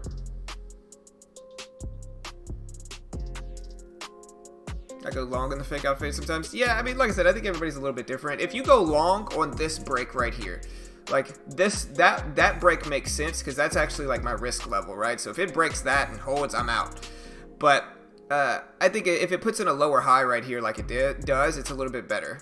And so it just depends where. Like I said, if you go long right here, that's probably a pretty good strategy too. Just kind of taking advantage of people like me jumping out of it short. But everybody's a little bit different, you know. Like I said, fake out fade is one of my favorite short strategies. It's been working a lot. It all depends on the time frame though. Like again, like today was my first. This last trade I was in was my first losing trade in 4 days, and most of them, if not all of them, were on stream.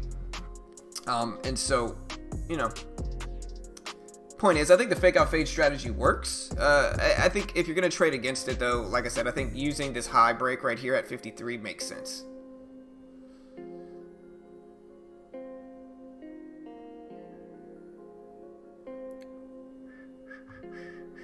But yeah, it's been a pretty solid few weeks though. I've had mostly green days, and so if today's a losing day, that's all right too. Like I said, been on a pretty good streak lately.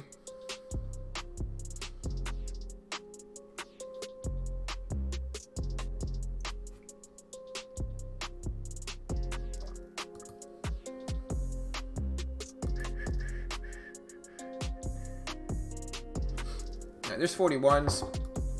Like I said, I'm gonna take profits quick in this one. We just needed to break this 40 level, which has built up some support here. Specifically right here.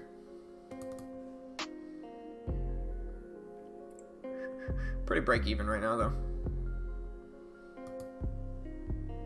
Yeah, I think that'll probably be worse. Maybe I shouldn't be going long, or I shouldn't be shorting right now with all this big downward, or this big upward movement in the market. But I think I'm alright. We'll see what happens.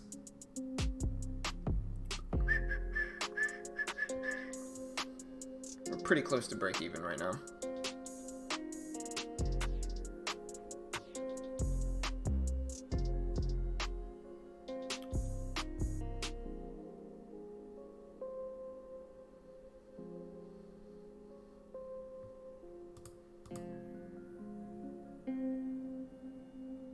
See ya.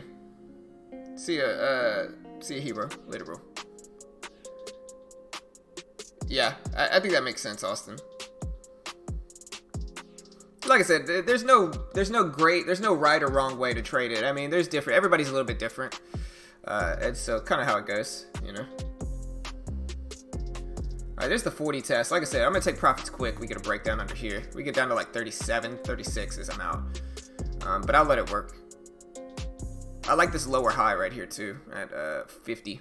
Which is also the $0.50. So that's a big level there. We're gonna have to watch and see how it reacts to it.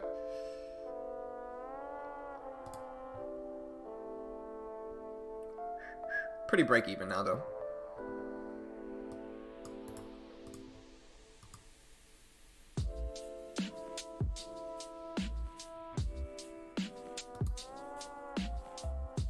But yeah, we are up to 17,016 subscribers, guys. So we broke 17K. We're nicely at 17,016.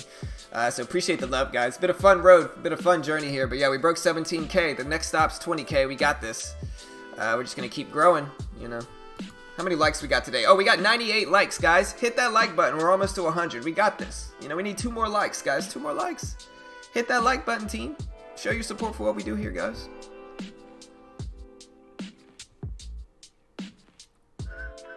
So we are finding some support at 40, which is bad, but as long as we maintain under this 49.50 level up here, we're okay.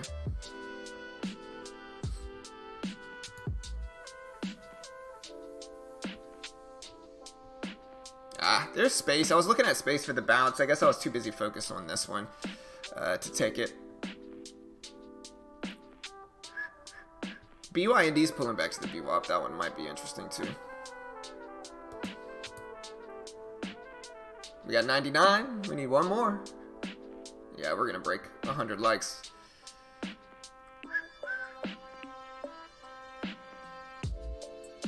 Here we go. There's 100. Appreciate the love, team. Thank you, guys.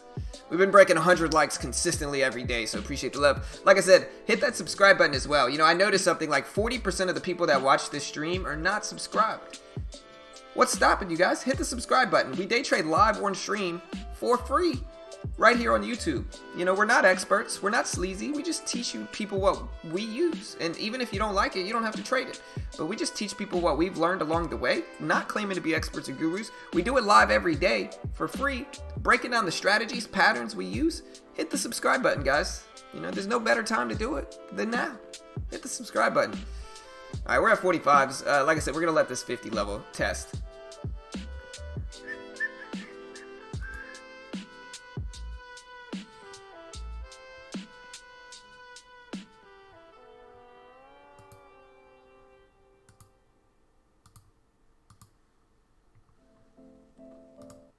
Keep playing this song over and over again because I had it stuck in my head. It's a dope song.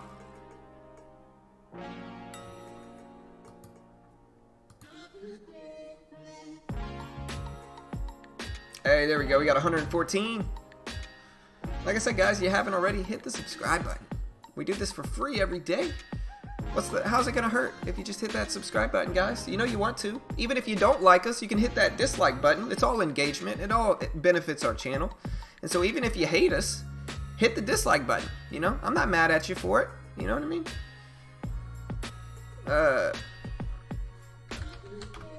INTC. Yeah, INTC breaking highs. That one looks interesting too. We need a rip, or we need a pullback on INTC. It's too extended up there for me to take it long, but it didn't look bad.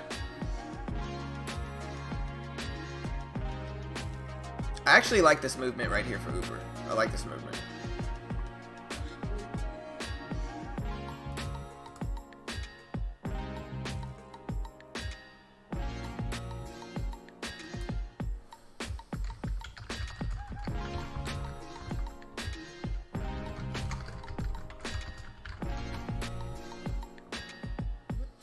And besides, I was on a little bit of a slump. Why don't I use an intro if I trade such small size? I trade much bigger sometimes. It all depends and varies on what strategies I see in the market. Sometimes I trade large, sometimes I trade small. The other reason is I like the buying power that comes with the pro account.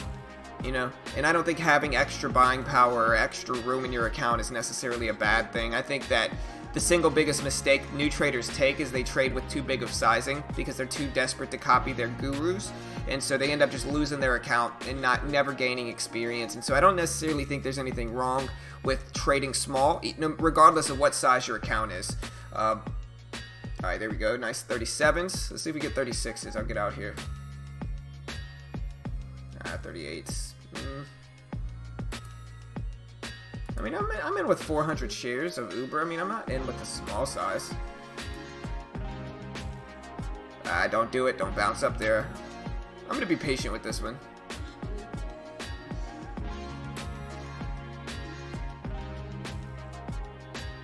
Oh no, a bull flag would be... it might be making a little mini bull flag.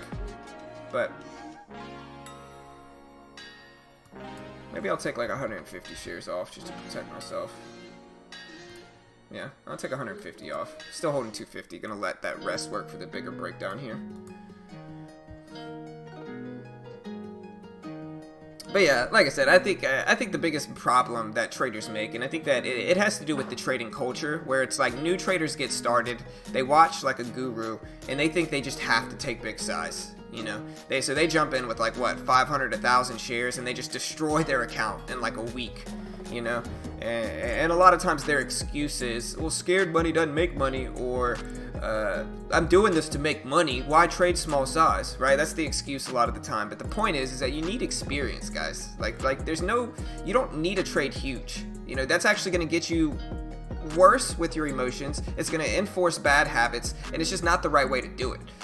You got to trade small, and trading small will be beneficial.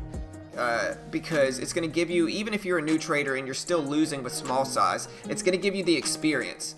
You know, a lot of times, like I said, new traders jump in with 1,000 shares, they destroy their account in less than a week, and they essentially gain nothing. They don't have the experience, they lose their money, and it's just not worth it, right? It's much better to trade small, learn how to trade, and like I said, I was trading much larger. I just went through a down slump. I went through a little bit of a slump that I finally bounced back from. And so, yeah, I traded small for a few days when I was in that down streak. And now that I'm out of it, I'm trading a little bit larger and I'm taking some bigger swings too. You know, but again, I'm in with 400 shares of Uber, not necessarily a small size.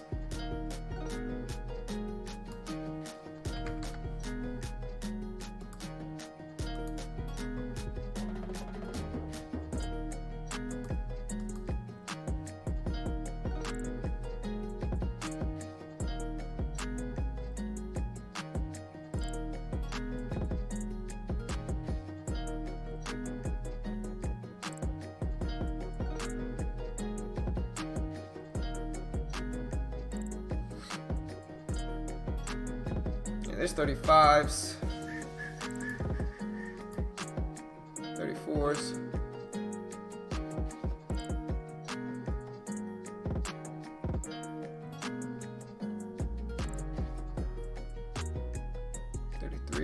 I'm gonna take another half off there.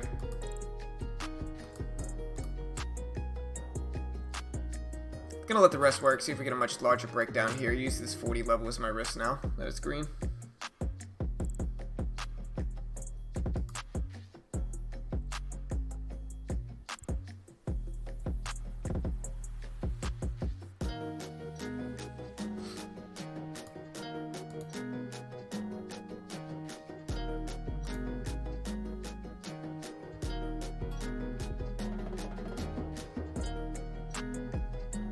Alright, gonna let the rest work, see what else we can find today. Don't necessarily hate Uber here, but we're gonna let the rest work. I got myself slightly green on the day, but small trades overall today. Right now it's just a short position. When it put in this high or low right here, it's what I call a fake out fade, and it actually followed through really, really well. Small trade though.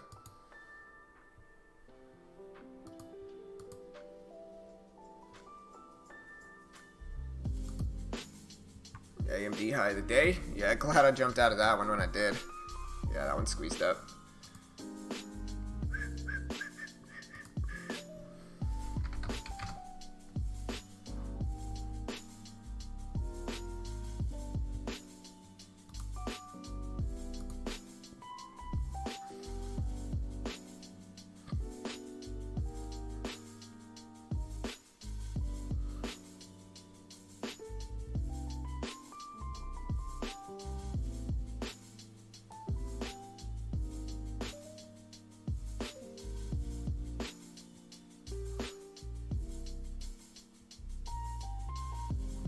I might scale back into this one actually and take my swings since I'm up a little bit in it, and then just base it off of this 50-cent half dollar. I like all the resistance above it now. We'll give it a little bit of chance though.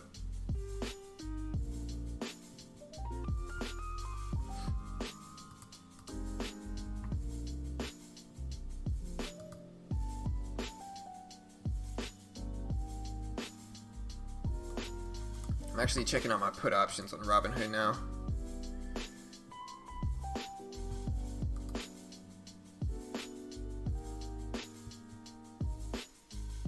Problem here, and if you want me to draw out why we keep getting bounces right here, is because this is actually the previous closing price. If we look at where the previous closing price is, it looks like it was right here. Right there, maybe, I guess. I don't know. I guess it was right here. That's the previous close, right? And so if we look at where it's bouncing, it's actually bouncing directly off of that previous closing price. And that's going to be a big support level, unfortunately, which is less favorable for my trade here.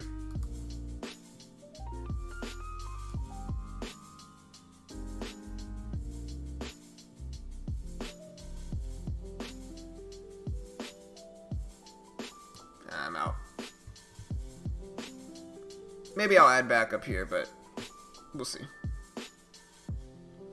What did CGC end up doing? I know I was watching that one too. I never actually pulled the fake out bounce, rebound bounce setup.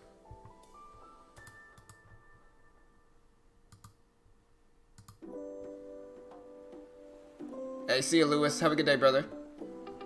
Thoughts on Tesla? I don't know, man.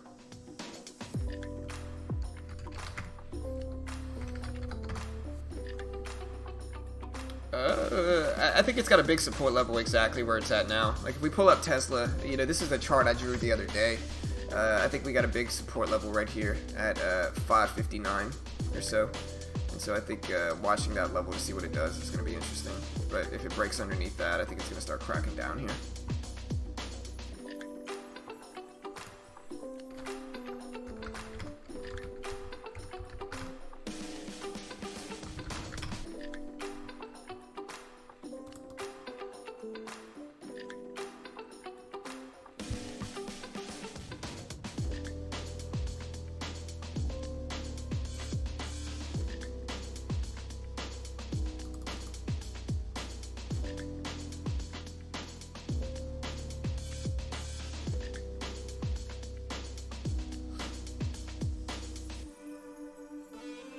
These 45s. I might short into this bounce on Uber too.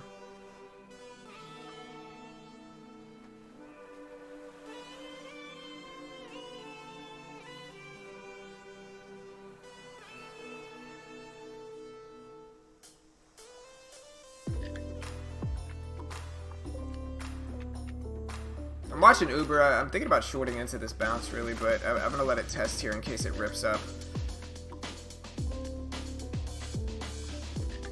I could, I guess, jump in short and use that 5-cent risk right here.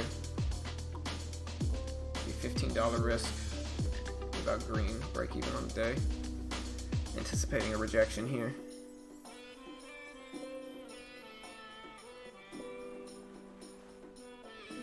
I don't know. Part of me is like, maybe I should. Part of me is like, it's testing that high a little bit too closely here for Uber. It's right there, but I think I'll let it test, I guess. This high right here, specifically. Yeah, right here. 53 is where I'd set my risk.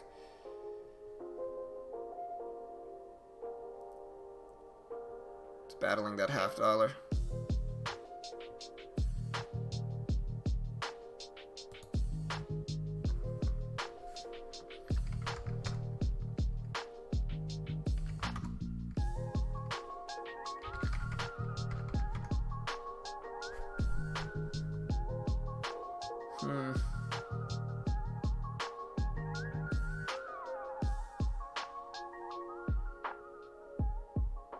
I can't help it. I'm going to jump in with 300 shares and then just give myself a 5-cent risk or a 4-cent risk. So I'm risking roughly 15 bucks on the day. I can't help it.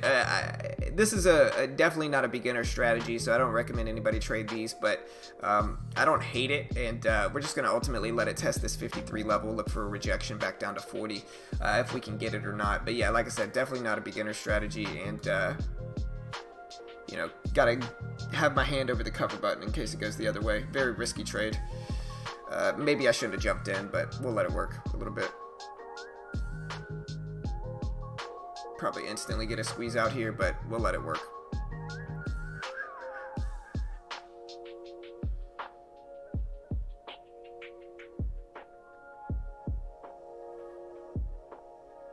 We can let it test, but like I said, hand over the cover button.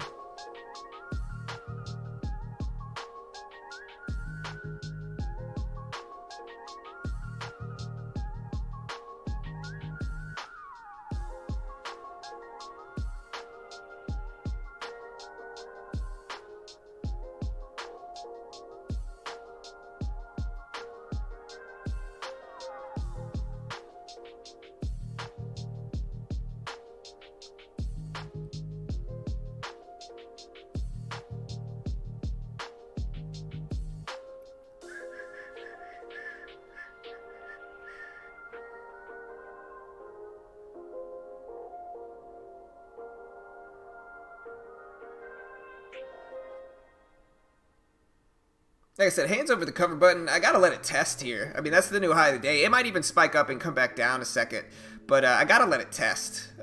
Ideally, obviously, we want to see a rejection back below the $0.5 and then a move back down to that 36.40 level, but I gotta let it test, right, guys? I mean, it's a very risky trade, I'll say that, but this is the rejection we wanted. It just needs to come back below 50, 36.50, and not hold that level of support is what we want to see.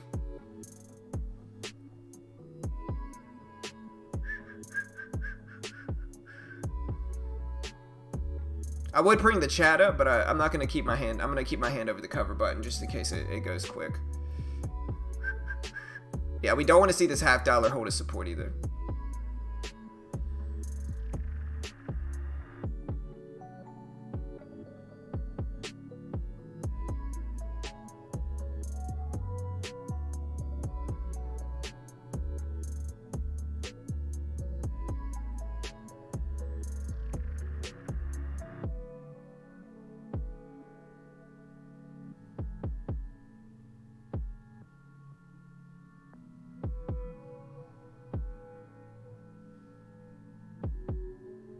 I'm gonna bring the chat up real quick, just so I can talk to you guys.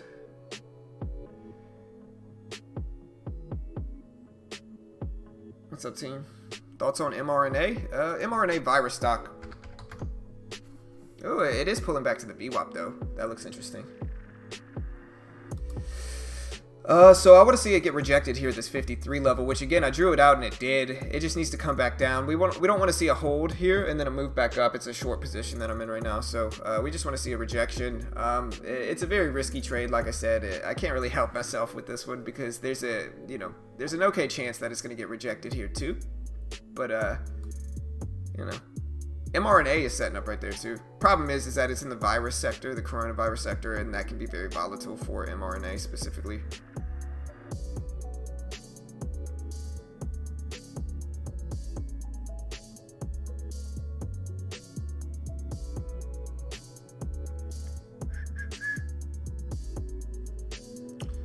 But yeah, regardless of whether I win or lose, up till today I hadn't lost in 3 trading days, so I was on a 3-day green streak, and so if I lose today, it's going to be small, it looks like, and, losing days happen, 3 for 4 is not a bad percentage, and so 75% daily accuracy in the last 4 days, so that's not too bad, and that's assuming today's a loss.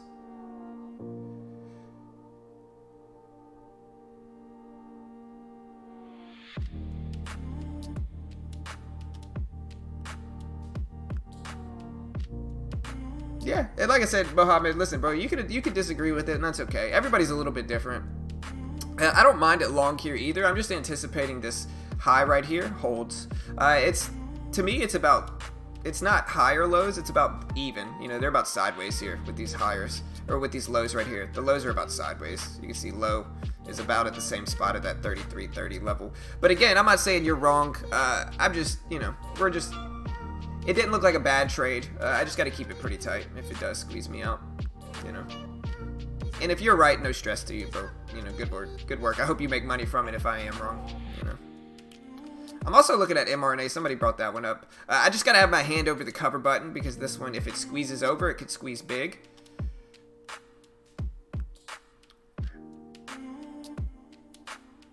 And there's the squeeze. I got to jump out of that. Yep. So $20 loss on the day. If it's my first losing day in 4 days, a $20 loss is how I'd want it. I'm also looking at mRNA. We'll see what happens if I can rebound on the day today. But yeah, like I said, I've been on a pretty good green streak. I can't be too greedy in the market, and maybe taking this trade was a little bit too greedy. I'm also looking at SPACE though, SPCE, and that one is setting up for a bounce position, but I think I'm just gonna wait. We'll see. We'll see what we get today. I'll be sure to update you guys. I'm probably gonna close it down. It's almost 11. But yeah, guys, good luck for the rest of the day. Hey, I hope you made some money on it, Mohammed, if you did take that position, brother. So good work if you did. You were right. I was wrong, and that's okay. But yeah, guys, good luck. I hope you guys killed it today. First losing day so far. These are the first 2 losing trades I've had in 4 days. And so I'll take it. I'm happy with my trading the past week. My account is green, and I only lost 20 bucks today, which is super manageable. And so I'm pretty happy with my overall results. Another thing that's looking good for me is that my ACOR and my NVAX put options are right around the level. This is a $2 put option that I have 3 weeks on, and NVAX is a $7 put option, which I might even get today in the money, is what I'm hoping for, at least. And so wish me luck on that, guys. Like I said, if I do trade any more today, I'll post it in Discord, and I'll post the Discord link if you want to check it out. We'll see if I trade any more today, kind of at a decision on whether I want to or not. But yeah, here's the link if you want to join our Discord team. If you want to use the same platform as us, like I said, I'll post this link for $3.75. It's an incredible bundle for new traders. In my opinion, it's the cheapest way that new traders can get started in the market. So you basically get 14K in buying power once you're approved. There's no PDT rule. You can day trade short stocks, and it operates like a prop firm. And so you do have a max loss of 700 and a 70-30 profit split. But for $3.75, you get to trade 14,000, and you basically become an independent contractor, being able to trade their accounts for them. And I just don't think there's anywhere else in the trading world where you're going to get that much buying power for that cheap and actually be able to short stocks. I don't think there's anywhere else in the trading world. It's much cheaper for new traders to go this route than it is to deposit thousands into a conventional platform and lose that. I think that's way more beneficial. And so if you want to check that out, great way to help support our channel. Of course, I'm biased in their favor, obviously, because I post referral links. But if you want to check it out, there's the link. You can also go check out our website. Nightbot kindly posted our website if you want to see the strategies we use. And yeah, guys, good luck for the rest of the day. We'll see you all a little bit later. Muhammad, brother, since you were right, I was wrong. I hope you do really well on that trade. I hope you bank some money on it, brother. So good work. And yeah, we'll see how the rest of the day goes, guys. But good luck. Go check out Trade Ideas as well. Their test drive is coming up next week, and you get to try the entire Trade Ideas scanners out for only $9 for 2 weeks. Great deal. Good luck, guys. Have a good day. We'll see you all a little bit later. And yeah, thanks for watching, guys. Yeah, 100% Mohammed. Yeah, and maybe, like I said, Mohammed, maybe I was wrong about that one. I think I got a little bit greedy, but I think the risk reward was okay for me. I think I just held it a little bit too long past my level. But yeah, brother, good work, man. Nice work. Good trade, brother. And yeah, I'll see you guys tomorrow. Hit that subscribe button if you haven't already. We'll see you all tomorrow morning, same time as always. And yeah, guys, have a good day. We'll see you all tomorrow. Later, guys. Oh, which link?